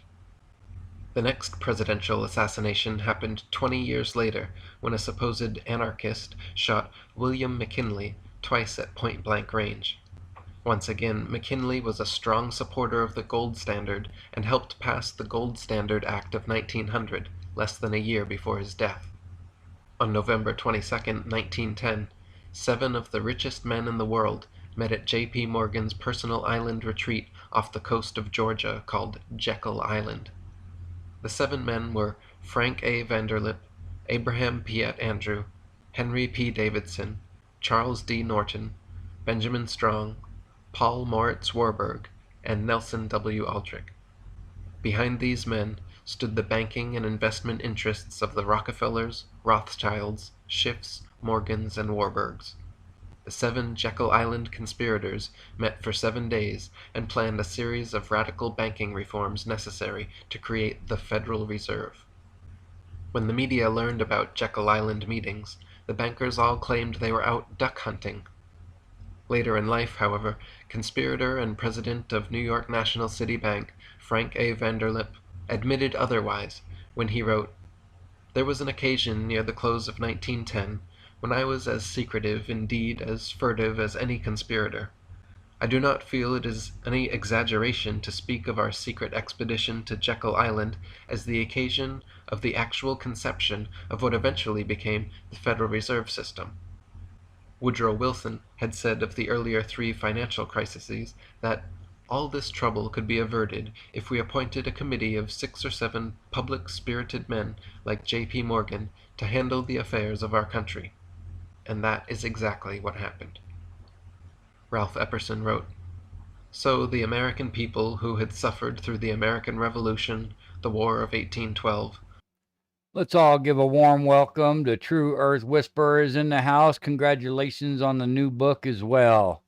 Much love and appreciate you being here, True Earth.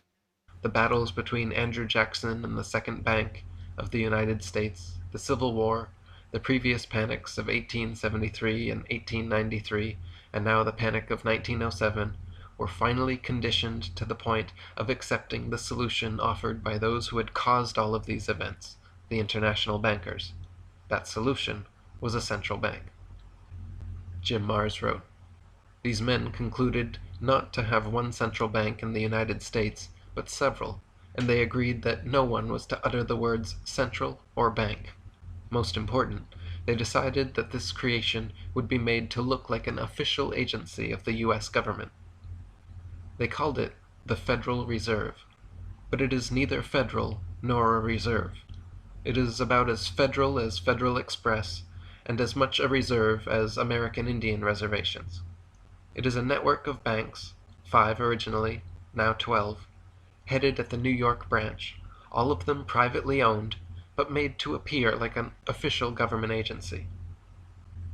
The original stockholders of the Federal Reserve were Rockefellers, Rothschilds, Warburgs, Russells, Morgans, Peabodys, and Reynolds, all Illuminati families."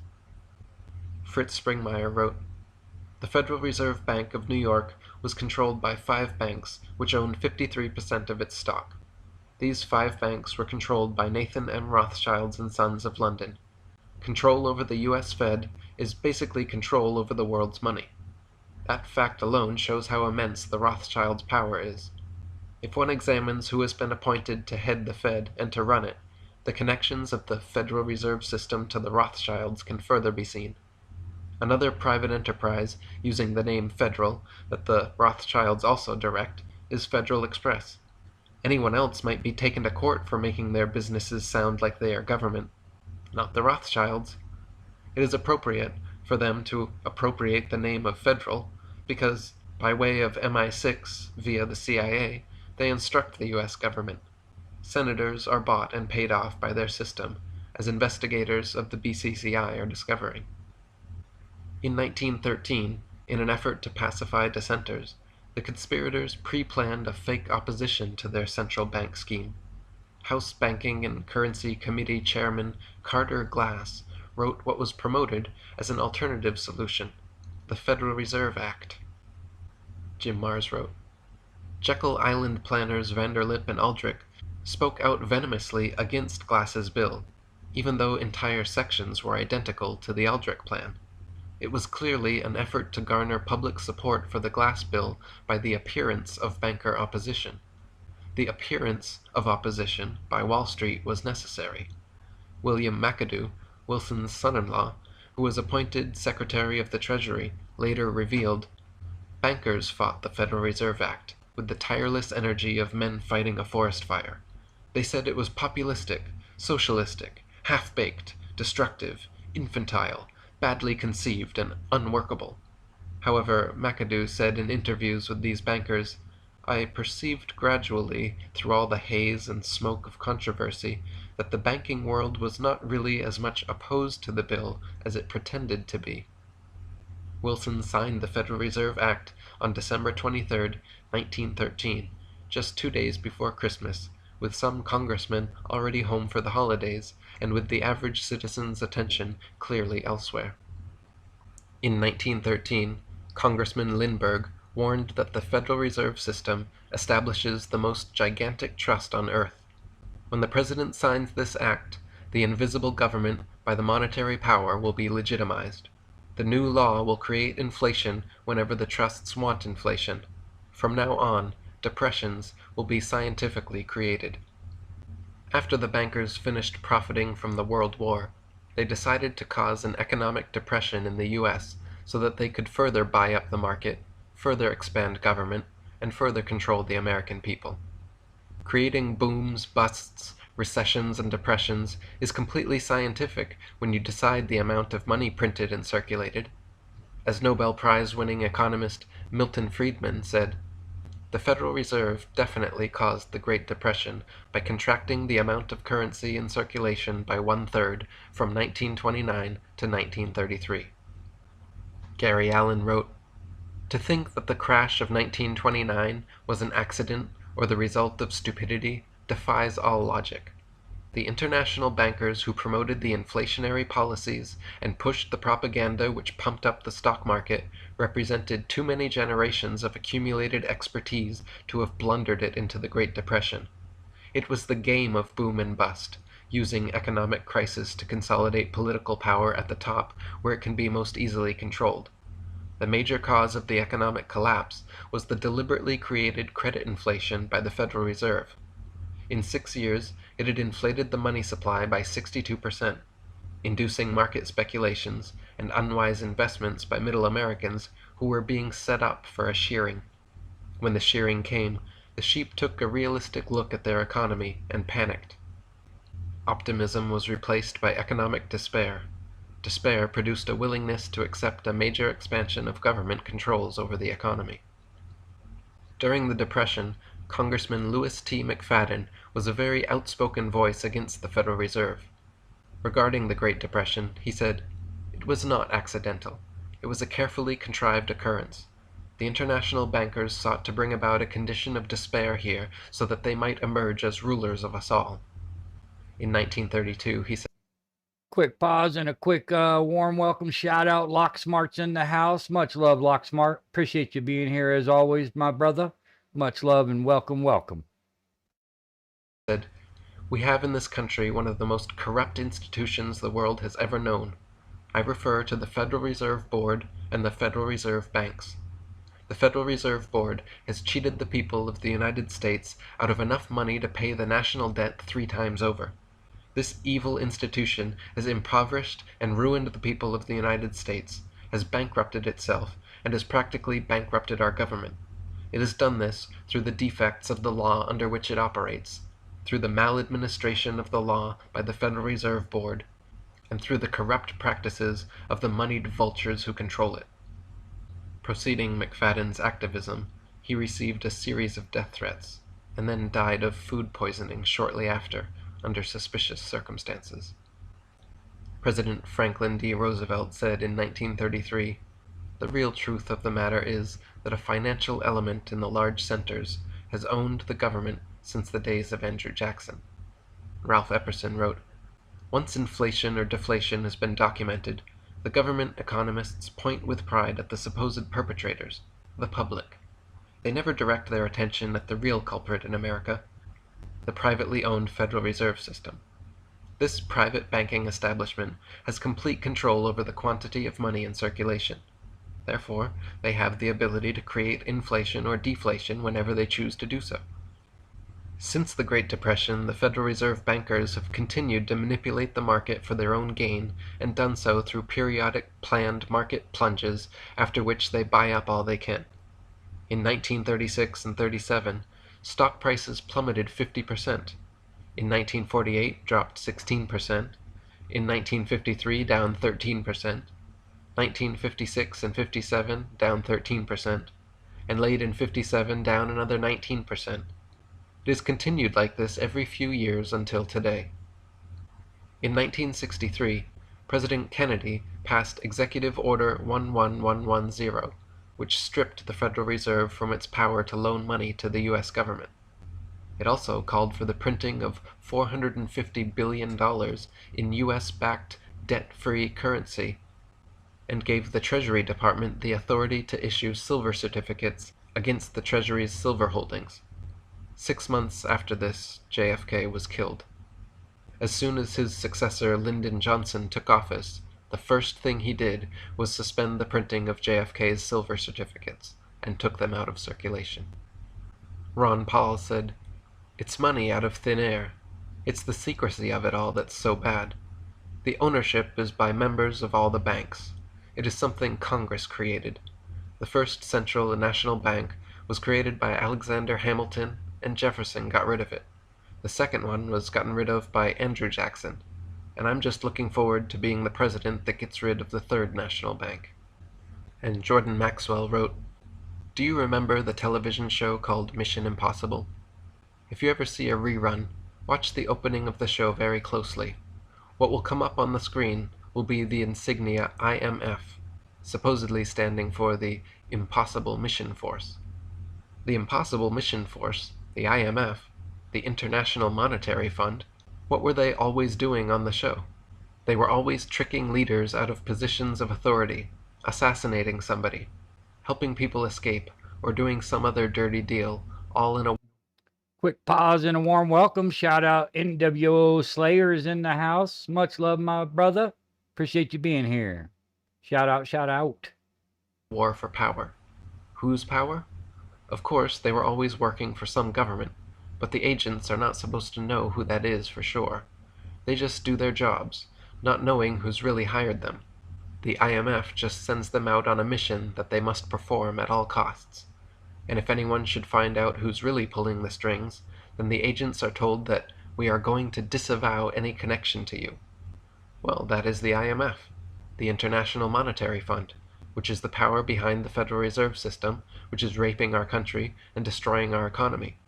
And these guys are doing it right in front of you, telling you what they are doing.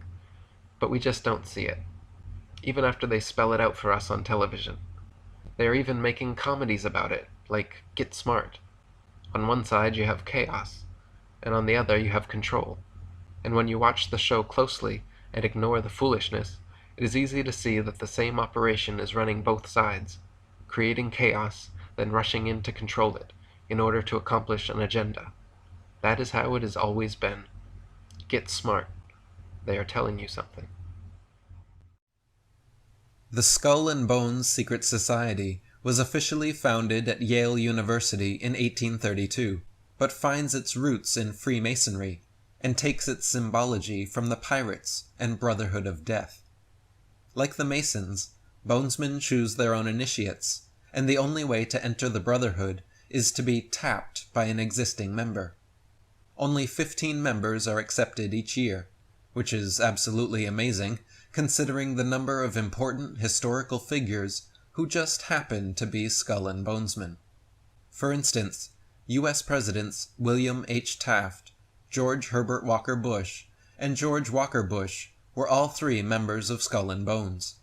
The following U.S. Senators, Prescott Bush, John Kerry, David Boren, Jonathan Bingham, John Chafee, John Sherman Cooper, James. Had a quick pause and a big shout out. Zetetic Truth Tube is in the house. Much love and congratulations once again on the album, man. We played a couple songs already and we really dig it, my brother. Great work, man. Shout out Zetetic Truth. Buckley, Chauncey Depew, Frank Bosworth Brandigy, Robert A. Taft, William Maxwell Evarts, and John Hines were all Skull and Bonesmen. Governors Averell Harriman, William Bissell, William Henry Gleason, Simeon Eben Baldwin, and David Boren were Bonesmen, and so were Congressmen Frank Bosworth Brandigy, Howard M. Baldrige, and Jonathan Brewster Bingham. Supreme Court Justices Morrison Waite, Potter Stewart, William Taft, Simeon Eben Baldwin, and Edward Baldwin Whitney were all Bones brothers. Also, another quick shout out, Mark Rizzo has made it. I appreciate you, Mark. We always welcome you here and glad you're here, my friend. Much love and shout out. Pierre Jay, the first chairman of the New York Federal Reserve, and George L. Harrison, president of the New York Federal Reserve, were both Bonesmen. Fritz Springmeier wrote, "Investigations revealed that the main purpose of the Skull and Bones is to get as many members as possible into strategically placed positions of power." Robbins stated that President Bush has tapped 5 Bonesmen to join his administration. One of them is current Securities and Exchange Commissioner William Donaldson, class of 1953. Donaldson will answer no questions about the Bones. Right down the line, almost every Bonesman has proven unbelievably successful in his chosen profession. William Maxwell Evarts, class of 1837, became U.S. Secretary of State, Attorney General, and a senator. Russell Davenport, class of 1923, was editor of Fortune magazine and created the Fortune 500 list. Amory Ho Bradford, class of 1934, married Carol Warburg Rothschild and was general manager for the New York Times. Richard Gow. Speaking of legends, Mr. Chicago Cubby Bear is in the house. Shout out, Mr. Cubby Bear. Much love, my man. Class of 1955, was president of George Bush's Zapata Oil Company. Winston Lord, class of 1959, was chairman of the CFR, ambassador to China, and Clinton's Assistant Secretary of State. Founder of the National Review and host of TV show Firing Line, William F. Buckley was a Bonesman, and so was Henry Luce, the founder of Time Magazine, Life, Fortune, House and Home, and Sports Illustrated. Percy Rockefeller was a prominent businessman, founder and vice president of O&Oak Corporation, and sat on the board of directors for over a dozen large corporations. Alphonso Taft was a U.S. Attorney General, Secretary of War, and ambassador to Russia and Austria. His son William Taft was President of the United States and Chief Justice of the Supreme Court. As Ron Rosenbaum said in a CBS interview, "I think Skull and Bones has had slightly more success than the Mafia in the sense that the leaders of the 5 families are all doing 100 years in jail, and the leaders of the Skull and Bones families are doing 4 and 8 years in the White House." Many Bonesmen have graduated with CIA and intelligence community jobs waiting for them too. F. Truby Davison, Howard Weaver, William Sloane Coffin Jr., V. Van Dyne, James Buckley, Bill Buckley, Hugh Cunningham, Hugh Wilson, Reuben Holden, Charles R. Walker, Robert D. French, Archibald MacLeish, Dino Pianzio, William and McGeorge Bundy, Richard Moore, and George Bush are all Bonesmen with U.S. intelligence agency jobs. As Yale professor of history Gaddis Smith said, "Yale has influenced the Central Intelligence Agency more than any other university, giving the CIA the atmosphere of a class reunion." The Skull and Bones building at the Yale campus is called the Tomb. The imagery and decor inside the tomb is of death and darkness. Crypts, tombs, skulls, bones, blood, knives, swords, armor, etc. Inside the tomb, the Skull and Bones brothers annually perform their infamous, strange, and sexually promiscuous initiation.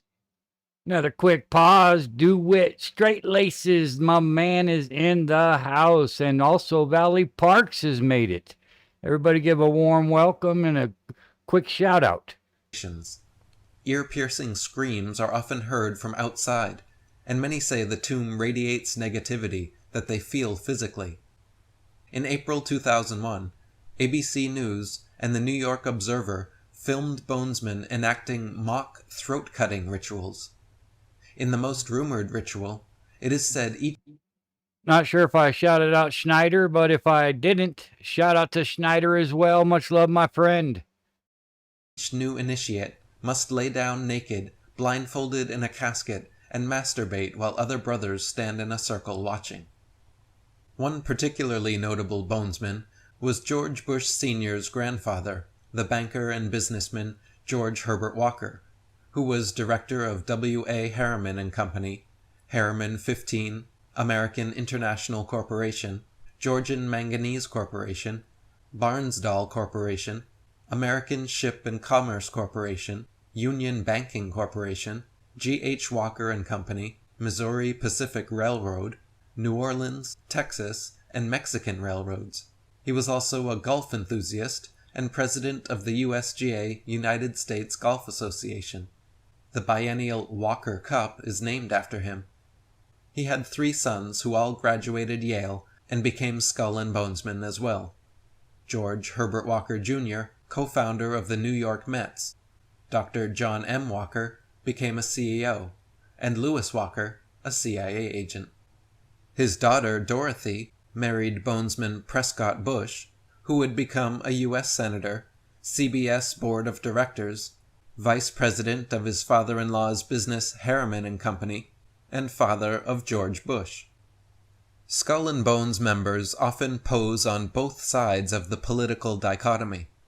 For instance, The Nation magazine and New Republic on the left were financed by Willard Straight, using Payne Whitney Skull and Bones funds, while the National Review on the right was published by William F. Buckley, another bonesman. In 2004, Republican George W. Bush ran neck and neck against Democrat John Kerry, his Skull and Bones fraternity brother, and 16th cousin. As Dan Thompson wrote, both President Bush and John Kerry have appeared on national television with political pundit Tim Russert of Meet the Press. Both of them refused to answer any questions about their lifelong membership to the Skull and Bones fraternity. Their method of manipulation uses the bipartisan system as a control mechanism. By having members on both the political left and right, they create the boundaries, divide the issues, and control the playing field. You do the math. What are the odds that the top 2 candidates for the presidency of a 300+ million person nation would be 16th cousins and members of the same organization reputed by many to be the most powerful secret society in America? In MSNBC interviews, when asked pointed questions about the implications of their membership in Skull and Bones, both Bush and Kerry laughed and changed the subject, refusing to answer. As U.S. Naval Intelligence Lieutenant Commander Al Martin said, "You have to look at the entire Bush family in this context, as if the entire family ran a corporation called Frauds Are Us. Each member of the family, George Sr., George Jr., Neil, Jeb, Prescott, Wally, etc., have their own specialty of fraud. George Jr.'s specialty was insurance and security fraud. Jeb's specialty was oil and gas fraud. Neil's specialty was real estate fraud. Prescott's specialty was banking fraud. Wally's specialty was securities fraud. And George Sr.'s specialty? All of the above.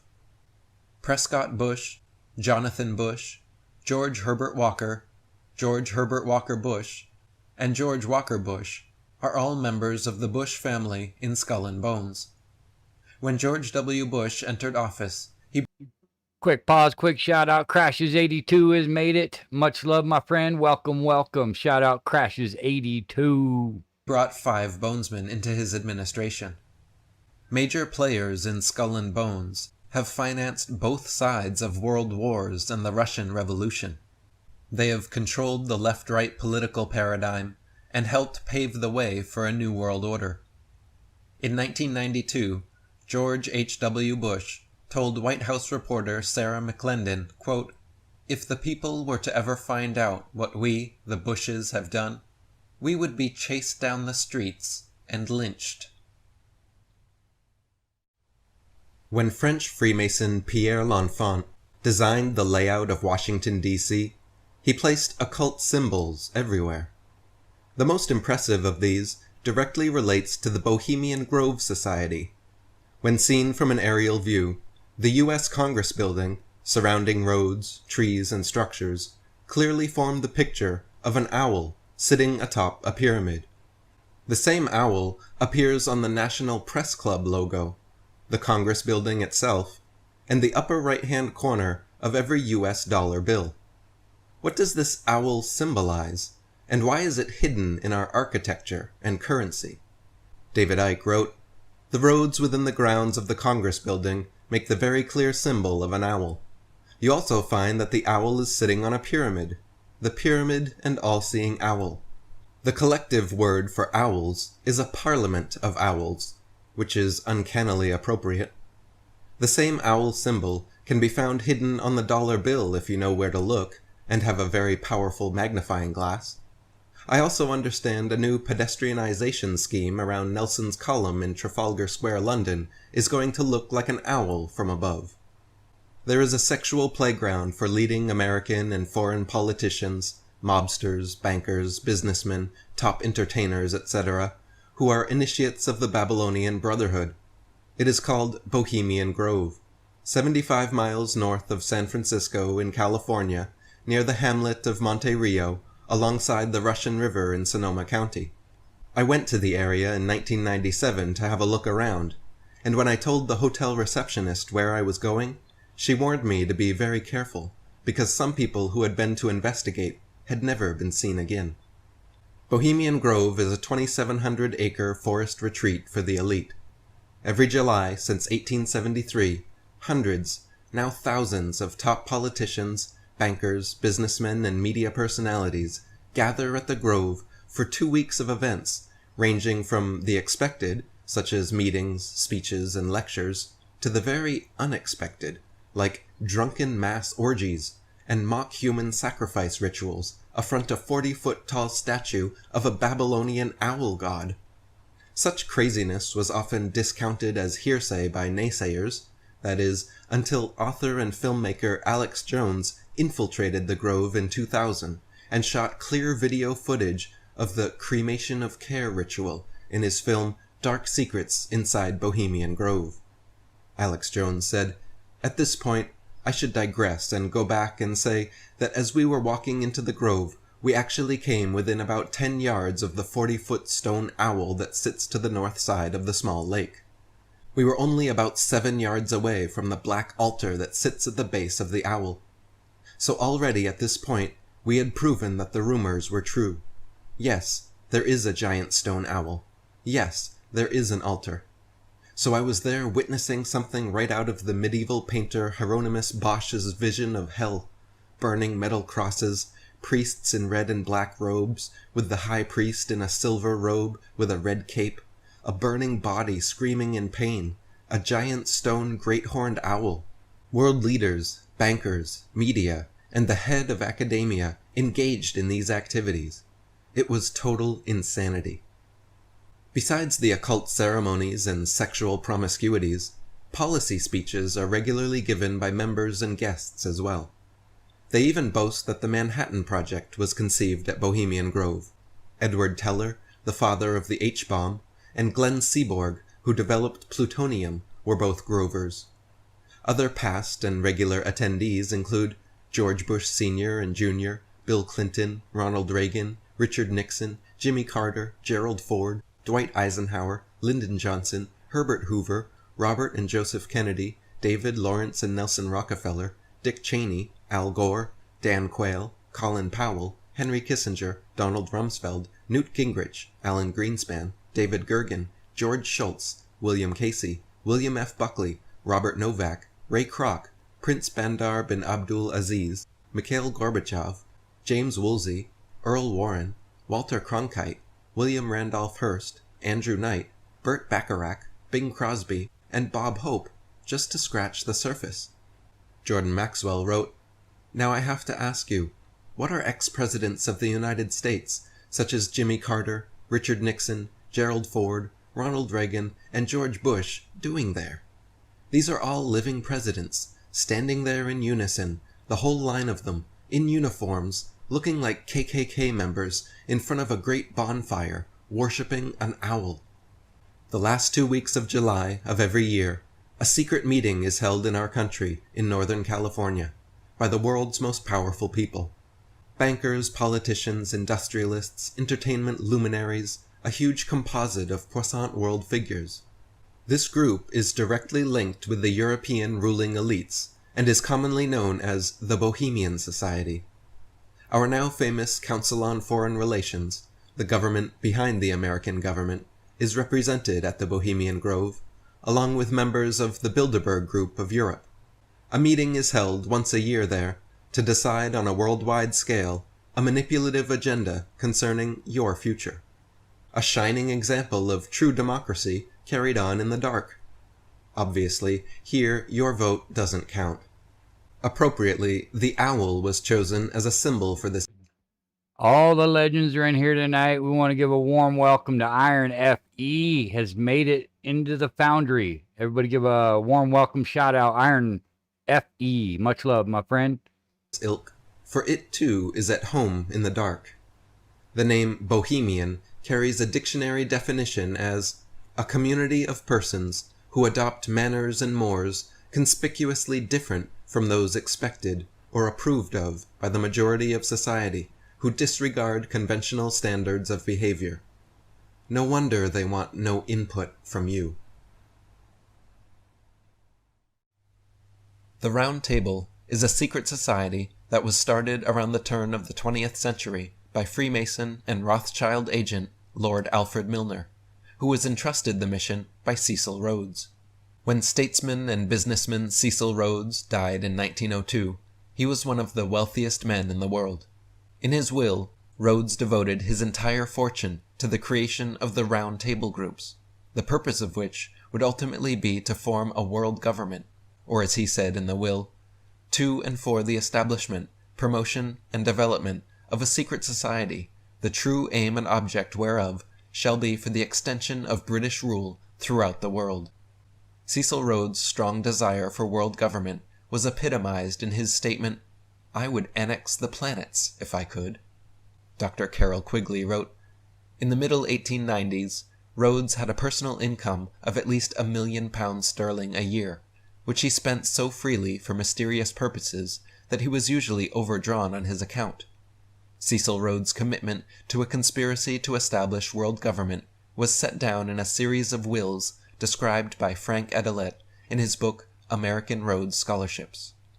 Frank Edelet wrote, quote, "In 1888, Rhodes made his third will, leaving everything to Lord Rothschild, his financier in mining enterprises, with an accompanying letter enclosing the written matter discussed between us.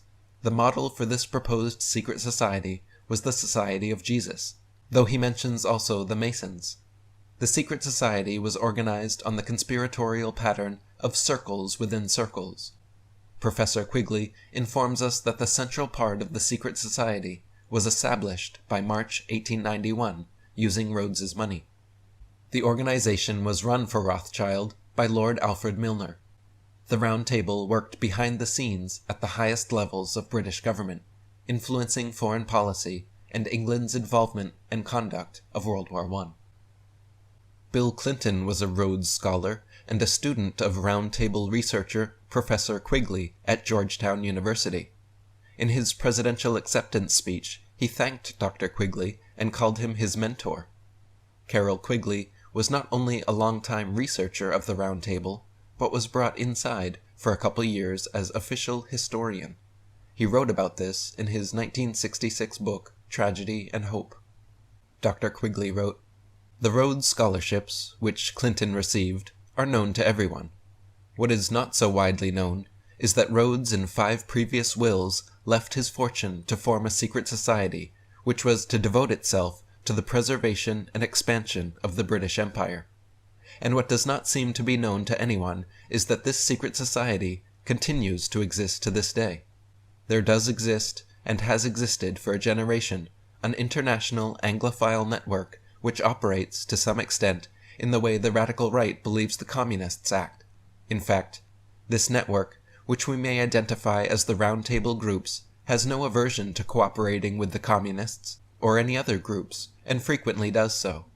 I know of the operations of this network because I have studied it for 20 years, and was permitted for 2 years, in the early 1960s, to examine its papers and secret records.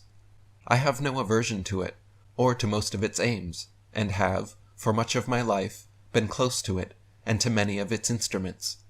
I have objected both in the past and recently to a few of its policies, but in general my chief difference of opinion is that it wishes to remain unknown, and I believe its role in history is significant enough to be known. David Icke wrote, "One of the most important secret societies within the Illuminati web is called the Round Table. It is based in Britain, with branches across the world, and it is the Round Table that orchestrates the network of the Bilderberg Group, Council on Foreign Relations, Trilateral Commission, and the Royal Institute of International Affairs." Just like the ancient mystery schools, the Templars, Masons, Illuminati, or other secret societies, the Round Table groups were and are conducted in a pyramid structure, with the most knowledgeable kept at the peak, and each person down the line working on a need-to-know basis. Or as Rhodes discussed in his will, a succession of inner and outer circles. Jim Marrs wrote, "The Round Tables started out as a collection of semi-secret groups, formed along the lines of the Illuminati and Freemasonry, with inner and outer circles, and a pyramid hierarchy. The inner circle was called the Circle of Initiates, or the Elect, while the outer circle was called the Association of Helpers. 2 members of Rhodes' inner circle of initiates were British financiers Lord Victor Rothschild and Lord Milner." David Icke wrote, "These organizations, like the Round Table, are made up of inner and outer circles. The inner circle knows the agenda, and works full-time to achieve it. The next circle knows much of the agenda, and works to that end in their particular sphere of influence. The next circle is pretty much in the dark about the real agenda, but is manipulated to make the right decisions in their area of operation, without knowing the true reason for them." The first 2 groups created by the Round Table Society were the British Royal Institute for International Affairs in 1920, and the American Council on Foreign Relations in 1921. In fact, the original plans for both were drawn up during the Paris Peace Conference of 1919. Though they were given different names to mask their autonomy, the Royal Institute of International Affairs and the Council on Foreign Relations are just sub-branches of the Rhodes-Milner Round Table.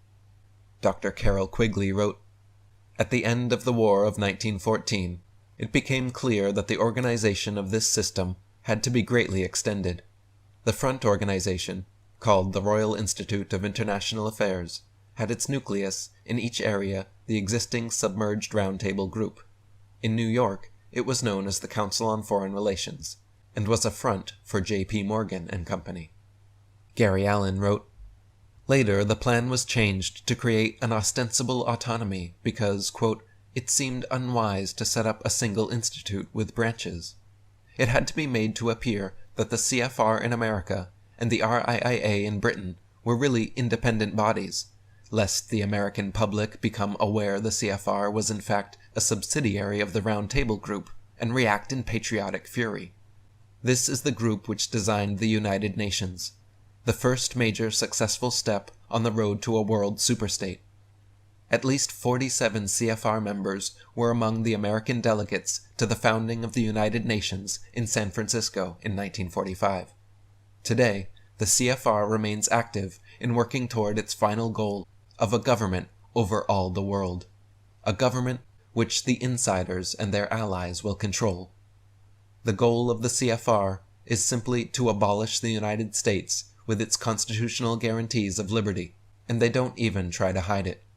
Study number 7 published by the CFR on November 25, 1959, openly advocates building a new international order which must be responsive to world aspirations for peace and for social and economic change, an international order, including states labeling themselves as socialist or communist. The Council on Foreign Relations is a private group not affiliated with the U.S. government, but made to look that way. Just as the Federal Reserve, the name Council on Foreign Relations sounds official to the unsuspecting ear, and they even print a magazine called Foreign Affairs to help pacify the organization in the public mind. But the truth is, the CFR is not a council belonging to the U.S. government, and is, in fact, a secret society masquerading as an official organization. If they called it Republicrats for World Government, or Demopublican Global Governance Group, then the herd might notice. Even if they called it the American Royal Institute for International Affairs, the sheeple might raise an eyebrow. This is the same reason our American leaders are called presidents and not prime ministers, even though they are all royalty. Admiral Chester Ward was a U.S. Judge Advocate General of the Navy and CFR member for 16 years. He said the purpose of the CFR was, quote, promoting disarmament and the submergence of U.S. sovereignty. Quick shout out, Flat Earth Nation's in the house. Much love, Flat Earth Nation. Warm greetings, my friend. Appreciate you being here. And national independence into an all-powerful one-world government.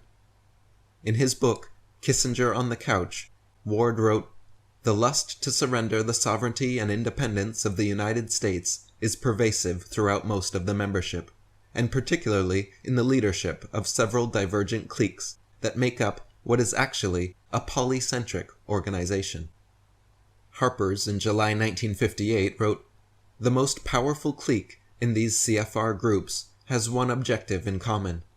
They want to bring about the surrender of the sovereignty and the national independence of the U.S. They want to end national boundaries and racial and ethnic loyalties, supposedly to increase business and ensure world peace. What they strive for would inevitably lead to dictatorship and loss of freedoms by the people." Congressman John Rarick in 1971 said, "The Council on Foreign Relations is the establishment.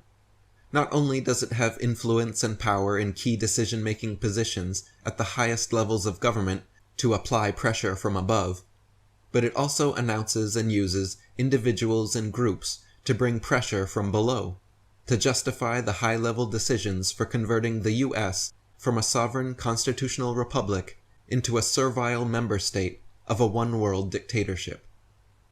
CFR membership is made up of past, present, and future presidents, secretaries of state, secretaries of defense, ambassadors, senators, congressmen, judges, Federal Reserve System presidents and chairmen, bankers, military leaders, media owners and personalities, lobbyist lawyers, corporate executives, think tank executives, and university presidents.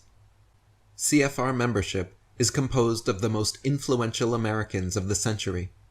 Just look at the household names belonging to the CFR. George Bush, Bill Clinton, Hillary Clinton, Jimmy Carter, Gerald Ford, Richard Nixon, John F. Kennedy, Dwight Eisenhower, Herbert Hoover, Robert Kennedy, Al Gore, Condoleezza Rice, Jesse Jackson, Colin Powell, Strobe Talbot, James Woolsey, John Dulles, Michael Dukakis, Fred Thompson, John McCain, Barack Obama, Mitt Romney, Rudy Giuliani, John Edwards, Michael Bloomberg, John Kerry, Thomas Keane, Henry Kissinger, Zbigniew Brzezinski, Jonathan Bush, Angelina Jolie, Dan Rather, Diane Sawyer, Barbara Walters, Consuelo Mack, Warren Beatty, William Buckley Jr., Newt Gingrich, Alan Greenspan, Paul Wolfowitz, Averill and Pamela Harriman, David, Nelson, and J. Rockefeller, William and McGeorge Bundy, Brent Scowcroft, and Paul Warburg. Here is just a sampling of the CFR's corporate members: ABC News, American Express, Bank of America, Boeing, Chevron, Citigroup, Coca-Cola, De Beers, ExxonMobil, FedEx, Ford, GE, Google, Halliburton, Heinz, IBM, Lockheed Martin, MasterCard, Merck, Merrill Lynch, Motorola, NASDAQ, News Corp, Nike, PepsiCo, Pfizer, Shell Oil, Sony, Time Warner, Toyota, Verizon, and Visa. Gary Allen wrote, "Although the membership of the CFR is a veritable who's who in big business and the media, probably only 1 person in 1,000 is familiar with the organization itself, and even fewer are aware of its real purposes. During its first 50 years of existence, the CFR was almost never mentioned by any of the moguls of the mass media. And when you realize that the membership of the CFR includes top executives from the New York Times, the Washington Post, the Los Angeles Times, the night newspaper chain, NBC, CBS, Time, Life, Fortune, Businessweek, U.S. News and World Report, and many others, you can be sure that such anonymity is not accidental. It is deliberate. They control or own major newspapers, magazines, radio, and television networks, and they control the most powerful companies in the book publishing business.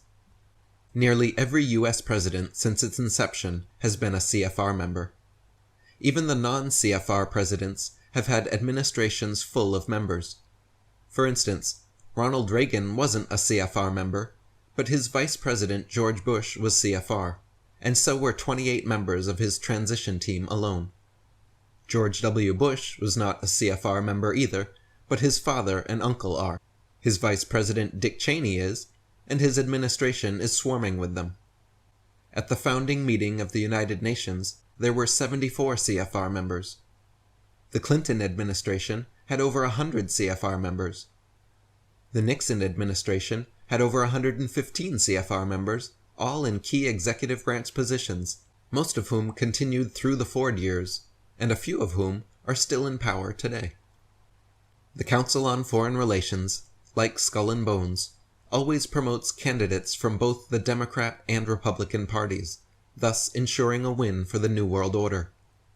In 1952 and 1956, CFR Republican Dwight Eisenhower ran against CFR Democrat Adlai Stevenson. In 1960, it was CFR Republican Richard Nixon against CFR Democrat John F. Kennedy. In 1964, neither candidate was CFR, but Barry Goldwater was a Freemason, and Lyndon Johnson's administration was full of CFR members. In 1968, it was CFR Republican Richard Nixon versus CFR Democrat Hubert Humphrey. In 1972 was Nixon again versus CFR Democrat George McGovern. In 1976, CFR Republican Gerald Ford lost to CFR Democrat Jimmy Carter. In 1980 was Mason Republican Ronald Reagan versus CFR Democrat Jimmy Carter and CFR Independent John Anderson. 1984 was Reagan again against CFR Democrat Walter Mondale. In 1988, CFR Republican George Bush ran against CFR Democrat Michael Dukakis. 1992 was Bush again running against CFR Democrat Bill Clinton. In 1996, Clinton was challenged by CFR Republican Bob Dole. In 2000, CFR Democrat Al Gore lost to Skull and Bones Republican George W. Bush, with CFR running mate Dick Cheney. In 2004, Bush was challenged by Brother Bonesman and CFR Democrat John Kerry. The CFR owns the monopoly market on both presidents and presidential candidates. In the 2008 presidential race, the CFR propped up Democrats Hillary Clinton, Barack Obama, John Edwards, and Republicans Rudy Giuliani, John McCain, Mitt Romney, and Fred Thompson. In 2012, both frontrunners Mitt Romney and Barack Obama were both CFR. Dr. Carol Quigley wrote, "The chief problem of American political life has been how to make the two congressional parties more national and international. The argument that the two parties should represent opposed ideals and policies, one perhaps of the right and the other of the left, is a foolish idea acceptable only to doctrinaire and academic thinkers. Instead, the two parties should be almost identical, so that the American people can throw the rascals out at any election without leading to any profound or extensive shifts in policy." The Chicago Tribune editorial on December 9, 1950 wrote, "The members of the Council on Foreign Relations are persons of much more than average influence in their community. They have used the prestige that their wealth, their social position, and their education have given them to lead their country toward bankruptcy and military debacle. They should look at their hands. There is blood on them, the dried blood of the last war, and the fresh blood of the present one, the Korean War." Almost all CIA directors have been CFR members, including Allen Dulles, Richard Helms, William Colby, George Bush, William Webster, James Woolsey, John Deutsch, and William Casey.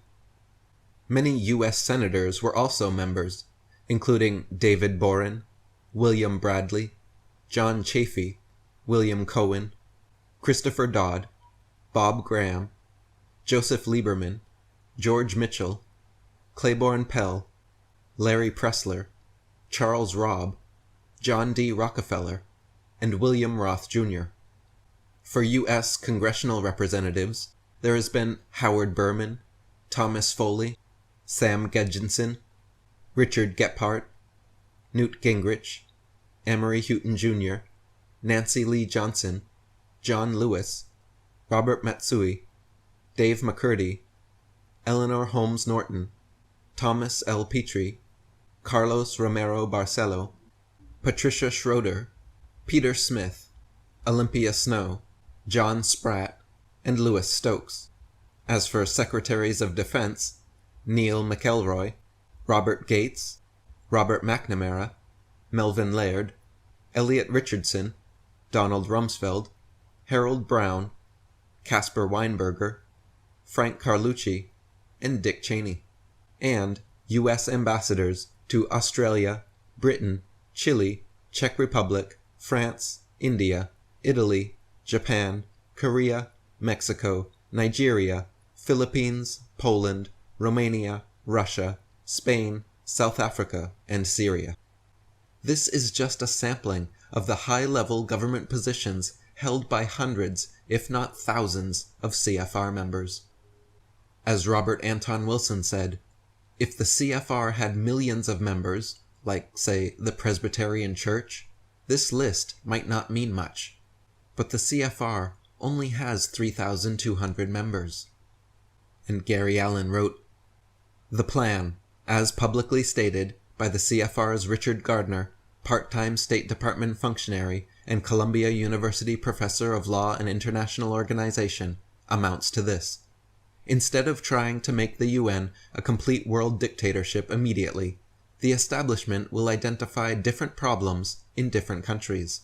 Then, they will propose a solution, which can only be achieved by some kind of international agency, so that each country concerned will be forced to surrender another segment of its national independence. Gardner considers this piecemeal approach the practical road to the end of nationhood."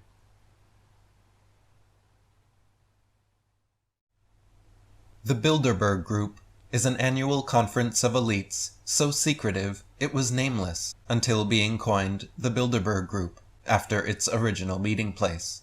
They first convened in 1954 at the Bilderberg Hotel in Holland under direction of Prince Bernhard and David Rockefeller. There is a core of 39 regulars with nearly 130 elites in politics, banking, business, and the media invited each year.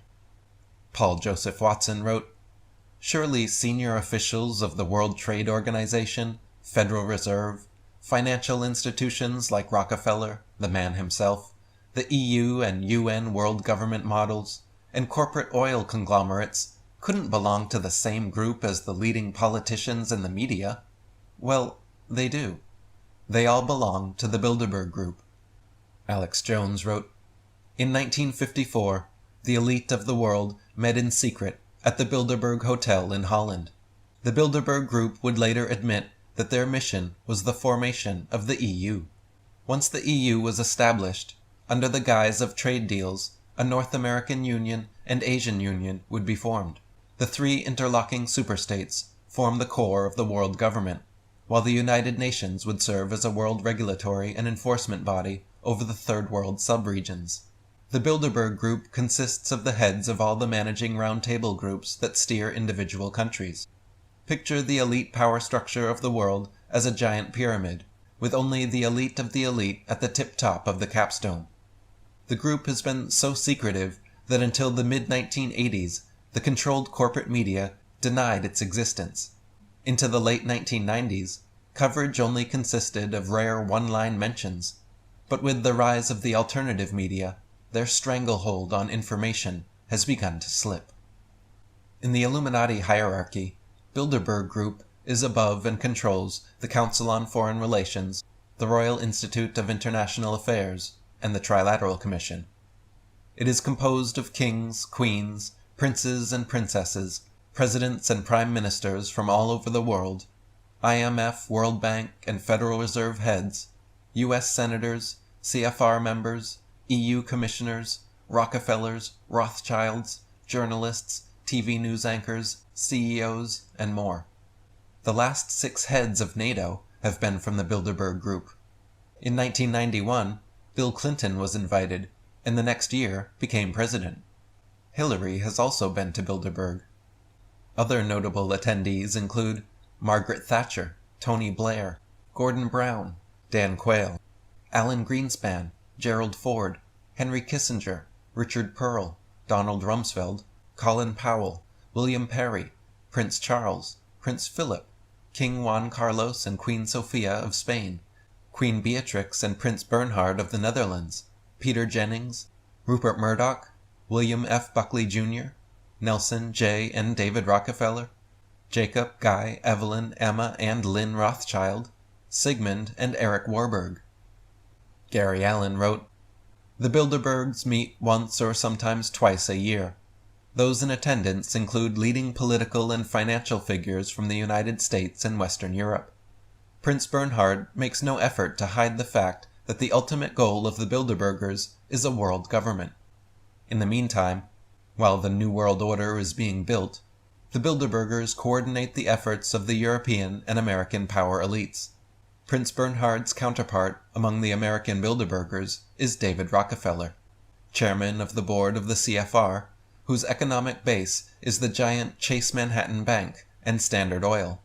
Among the other Bilderbergers from the world of ultra-high finance are Baron Edmund de Rothschild of the House of Rothschild, C. Douglas Dillon of Dillon Read and Company, Robert McNamara of the World Bank, Sir Eric Roll of S.G. Warburg and Company, Pierce Paul Schweitzer of the International Monetary Fund, and George Ball of Lehman Brothers.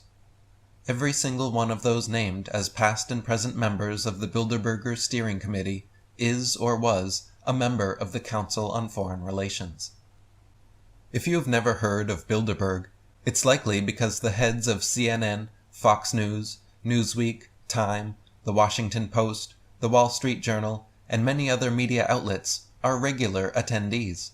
Protesters and journalists are kept well at bay by private police. No one is allowed anywhere near for coverage, and no minutes of the meetings are made public. Alex Jones wrote, now the Bilderberg Group in Reuters, which they own, has gone public that it actually grooms our presidents and our prime ministers. That, yes, its members really are international bankers. Yes, royal families are involved. Yes, the Bilderberg Group runs the central banks. And yes, the elitists see us as the property of a world superstate. Bilderberg member Prince Philip, in his own publication, If I Were an Animal, brags about how he would kill 80% of the population, how his great dream is to come back as a virus. Gary Allen wrote, "Of course, the landscape painters merely brush the Bilderbergers right out of existence and focus the public's attention on something like the conditions in the prisons or Coke bottles littering the highways. Since the Bilderbergers are a group of the left, they are allowed to go on in peace and quiet, planning for 1984. The fact that there is heavy Rockefeller, Chase Manhattan Bank, and CFR influence in the media might also have something to do with the fact that while everybody has heard of, say, the John Birch Society, and almost always in a derogatory manner from the Eastern establishment media, practically nobody has heard of the Bilderbergers." Researcher and author Daniel Estulin has followed the Bilderberg Group for over 15 years, and recently published a highly recommended expose called The True Story of the Bilderberg Group. Journalist Jim Tucker has been following Bilderberg for more than 30 years, and attended and staked out over 20 meetings. In Alex Jones's Bilderberg documentary, Endgame, Jim Tucker mentions his original disbelief such a group could exist without his knowledge. He said, "I first heard about Bilderberg in 1975, and I said, I don't believe it. It's not possible. Who in the hell is Bilderberg? I spent 20 happy years with metropolitan newspapers, all the wires clicking in my ear. That could not happen without me knowing about it. The newspapers totally ignore it. Not a word. Total blackout in the United States. Since then, I've never stopped pursuing Bilderberg and the whole international gangster organization led by Rockefellers and Rothschilds as they manipulate the world for their own selfish interests. So why the media blackout? Why the secret meeting places, tinted windows, private police, and roaming guards?" Jim Tucker says, "The reason they want secrecy is because they're doing evil. Evil is done in darkness. Good works are done in sunshine." Or as C. Gordon Tether said, "If the Bilderberg Group is not a conspiracy of some sort, it is conducted in such a way as to give a remarkably good imitation of one." Jim Marrs wrote, "If the CFR, the Trilateral Commission, and the Bilderbergers are simply innocent, well-intentioned people working to bring about a peaceful and prosperous world, as they claim, then why all the secrecy? Why all the front organizations, some of which are the antithesis of others? Why do they obviously distrust public attention? Which leads to the single most important question: if they do create a centralized one-world government, what's to prevent some tyrant from taking control?"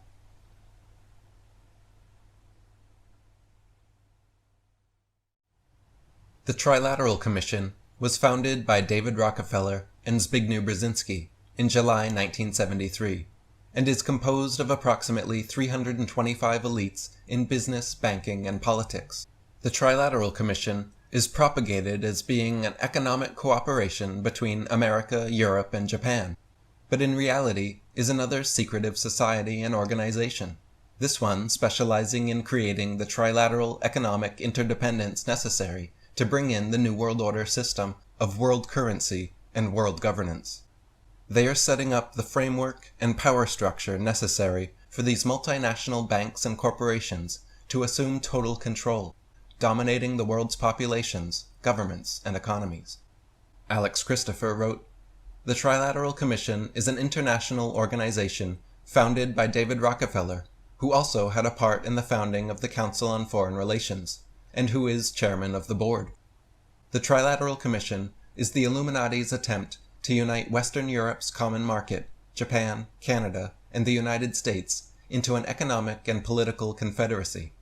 What they couldn't do through the political side of the Illuminati, Council on Foreign Relations, they are now trying through the economic approach." Anthony Sutton wrote, "The Trilateral Commission was founded by the persistent maneuvering of David Rockefeller and Zbigniew Brzezinski. Rockefeller, then chairman of the ultra-powerful Chase Manhattan Bank, a director of many major multinational corporations and endowment funds, has long been a central figure in the mysterious Council on Foreign Relations. Brzezinski, a brilliant prognosticator of one-world idealism, has been a professor at Columbia University and the author of several books that have served as policy guidelines for the CFR.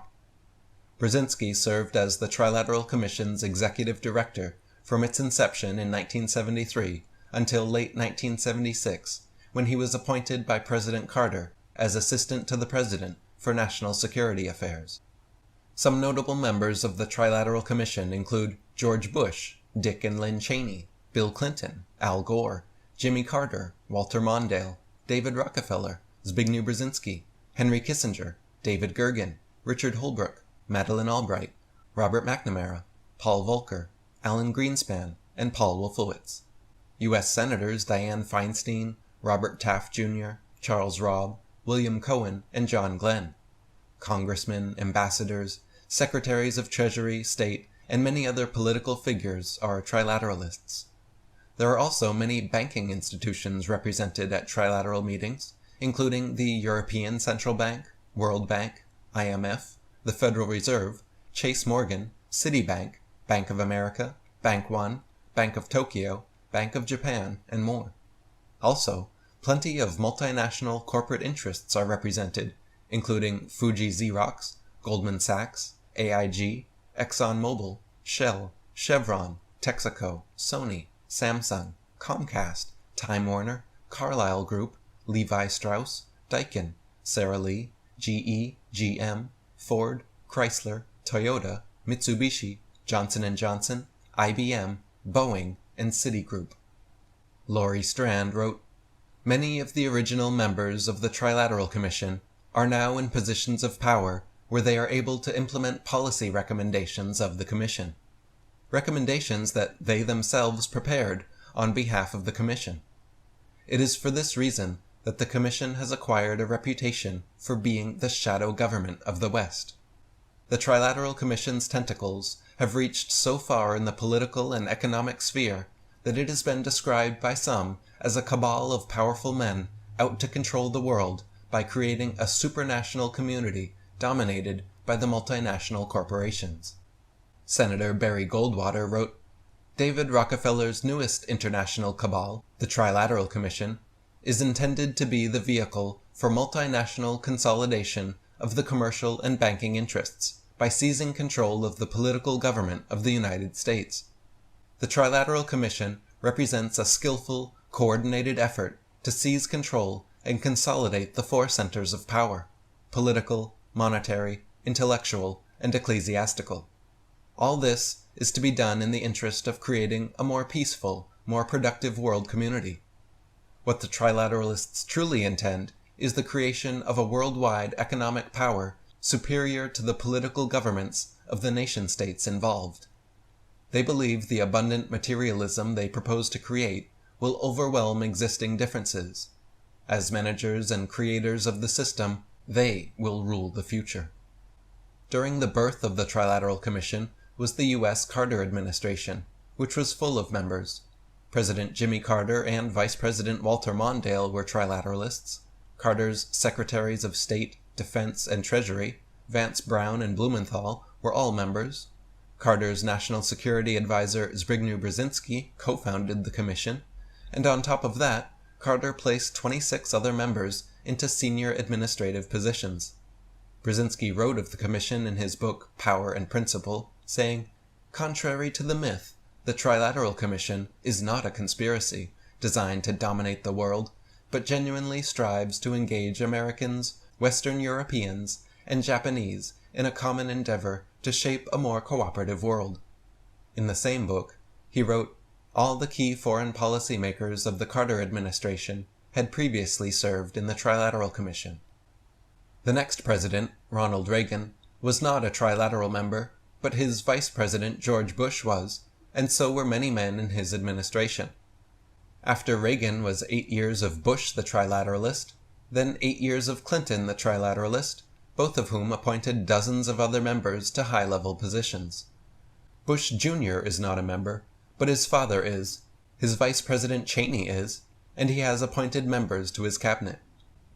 At a Trilateral Commission meeting in 1991, David Rockefeller actually said, "We are grateful to the Washington Post, the New York Times, Time Magazine, and other great publications whose directors have attended our meetings and respected their promises of discretion for almost 40 years. It would have been impossible for us to develop our plan for the world if we had been subject to the bright lights of publicity during those years. But the work is now much more sophisticated and prepared to march towards a world government. The supranational sovereignty of an intellectual elite and world bankers is surely preferable to the national auto-determination practiced in past centuries. Dr. Johann Koppel said, "The interests behind the Bush administration, such as the CFR, the Trilateral Commission, and the Bilderberg Group, have prepared for and are now moving to implement open world dictatorship within the next 5 years. In 1983, I warned of a takeover of world governments being orchestrated by these people. There was an obvious plan to subvert true democracies, and selected leaders were not being chosen based upon character, but upon their loyalty to an economic system run by elites and dedicated to preserving their power. All we have now are pseudo-democracies."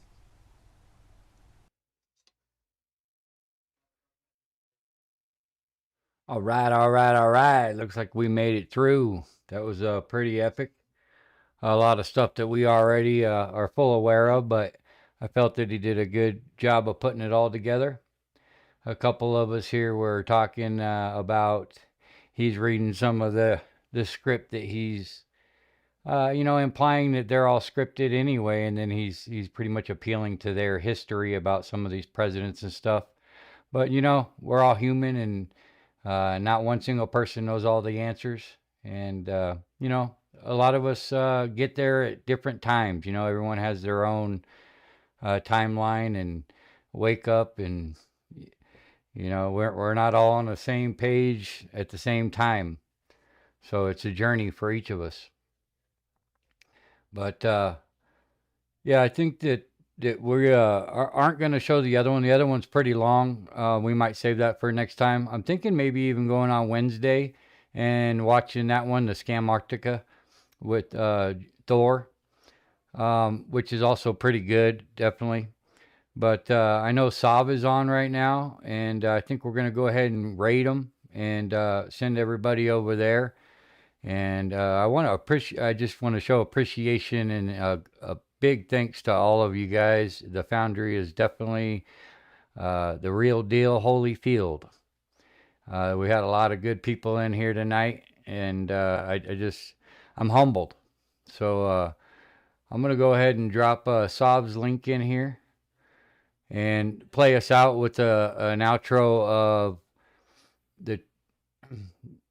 who was that? The songs I was playing before with the new album. Let's see if I can't find it here.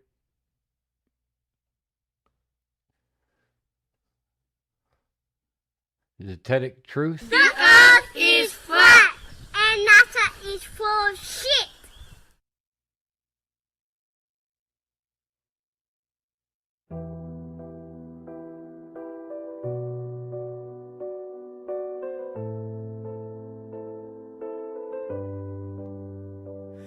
From the reef to the outback, red sand soaked grand, a land full of wonders when the mysteries stand. Emus run wild, koalas climb high, under the same sun and the same blue sky. Not down under, just a different song, a place of many tales where we all belong. No one's falling off, it's just a fun trick. Another stretch of land where the magic sticks. They say we walk upside down in every Aussie town, but gravity's a tail that spins us around. Not down under, just a different view, a land of wonders in a sky so blue. If we were upside down, our heads would explode. We'd all be dizzy, on overload, but we stand firm, it all feels right. No topsy-turvy world, just day and night. Not down under, the earth stands still. The same warm sun, the same old thrill. If I could dig a tunnel straight to Oz, would I pop out head first to feet just because? And if gravity's real, here's a little riddle. Why doesn't it crush both sea and spittle? Not down under, just a broader scene, a different edge to this earthly dream. That's silly. Down in the outback where kangaroo truth stands its ground. The earth is steady, no spinning found. Not down under, just another place to be.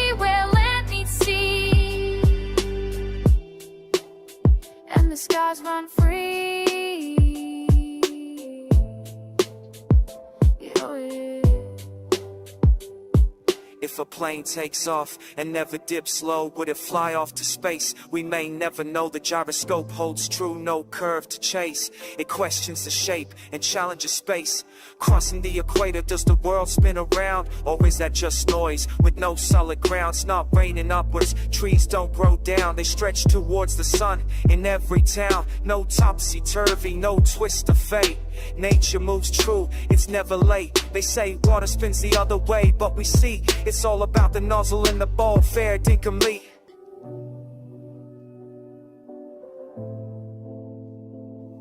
The left sink is turning rightwards. The right sink is turning leftward. They talk of southern lights that glow so bright, but has anyone seen them on a clear night? We asked and searched, but all in vain. Another globe tale we can't explain. Not down under, just beyond and over there. Another piece of land in the Open air, hidden in Sydney, past the city glare. Darling Park holds a truth so rare. A flat earth fountain with continents true, inviting us all to a clearer view. Let's pause and question, let's dare to roam. The earth's not a ball, it's our shared home.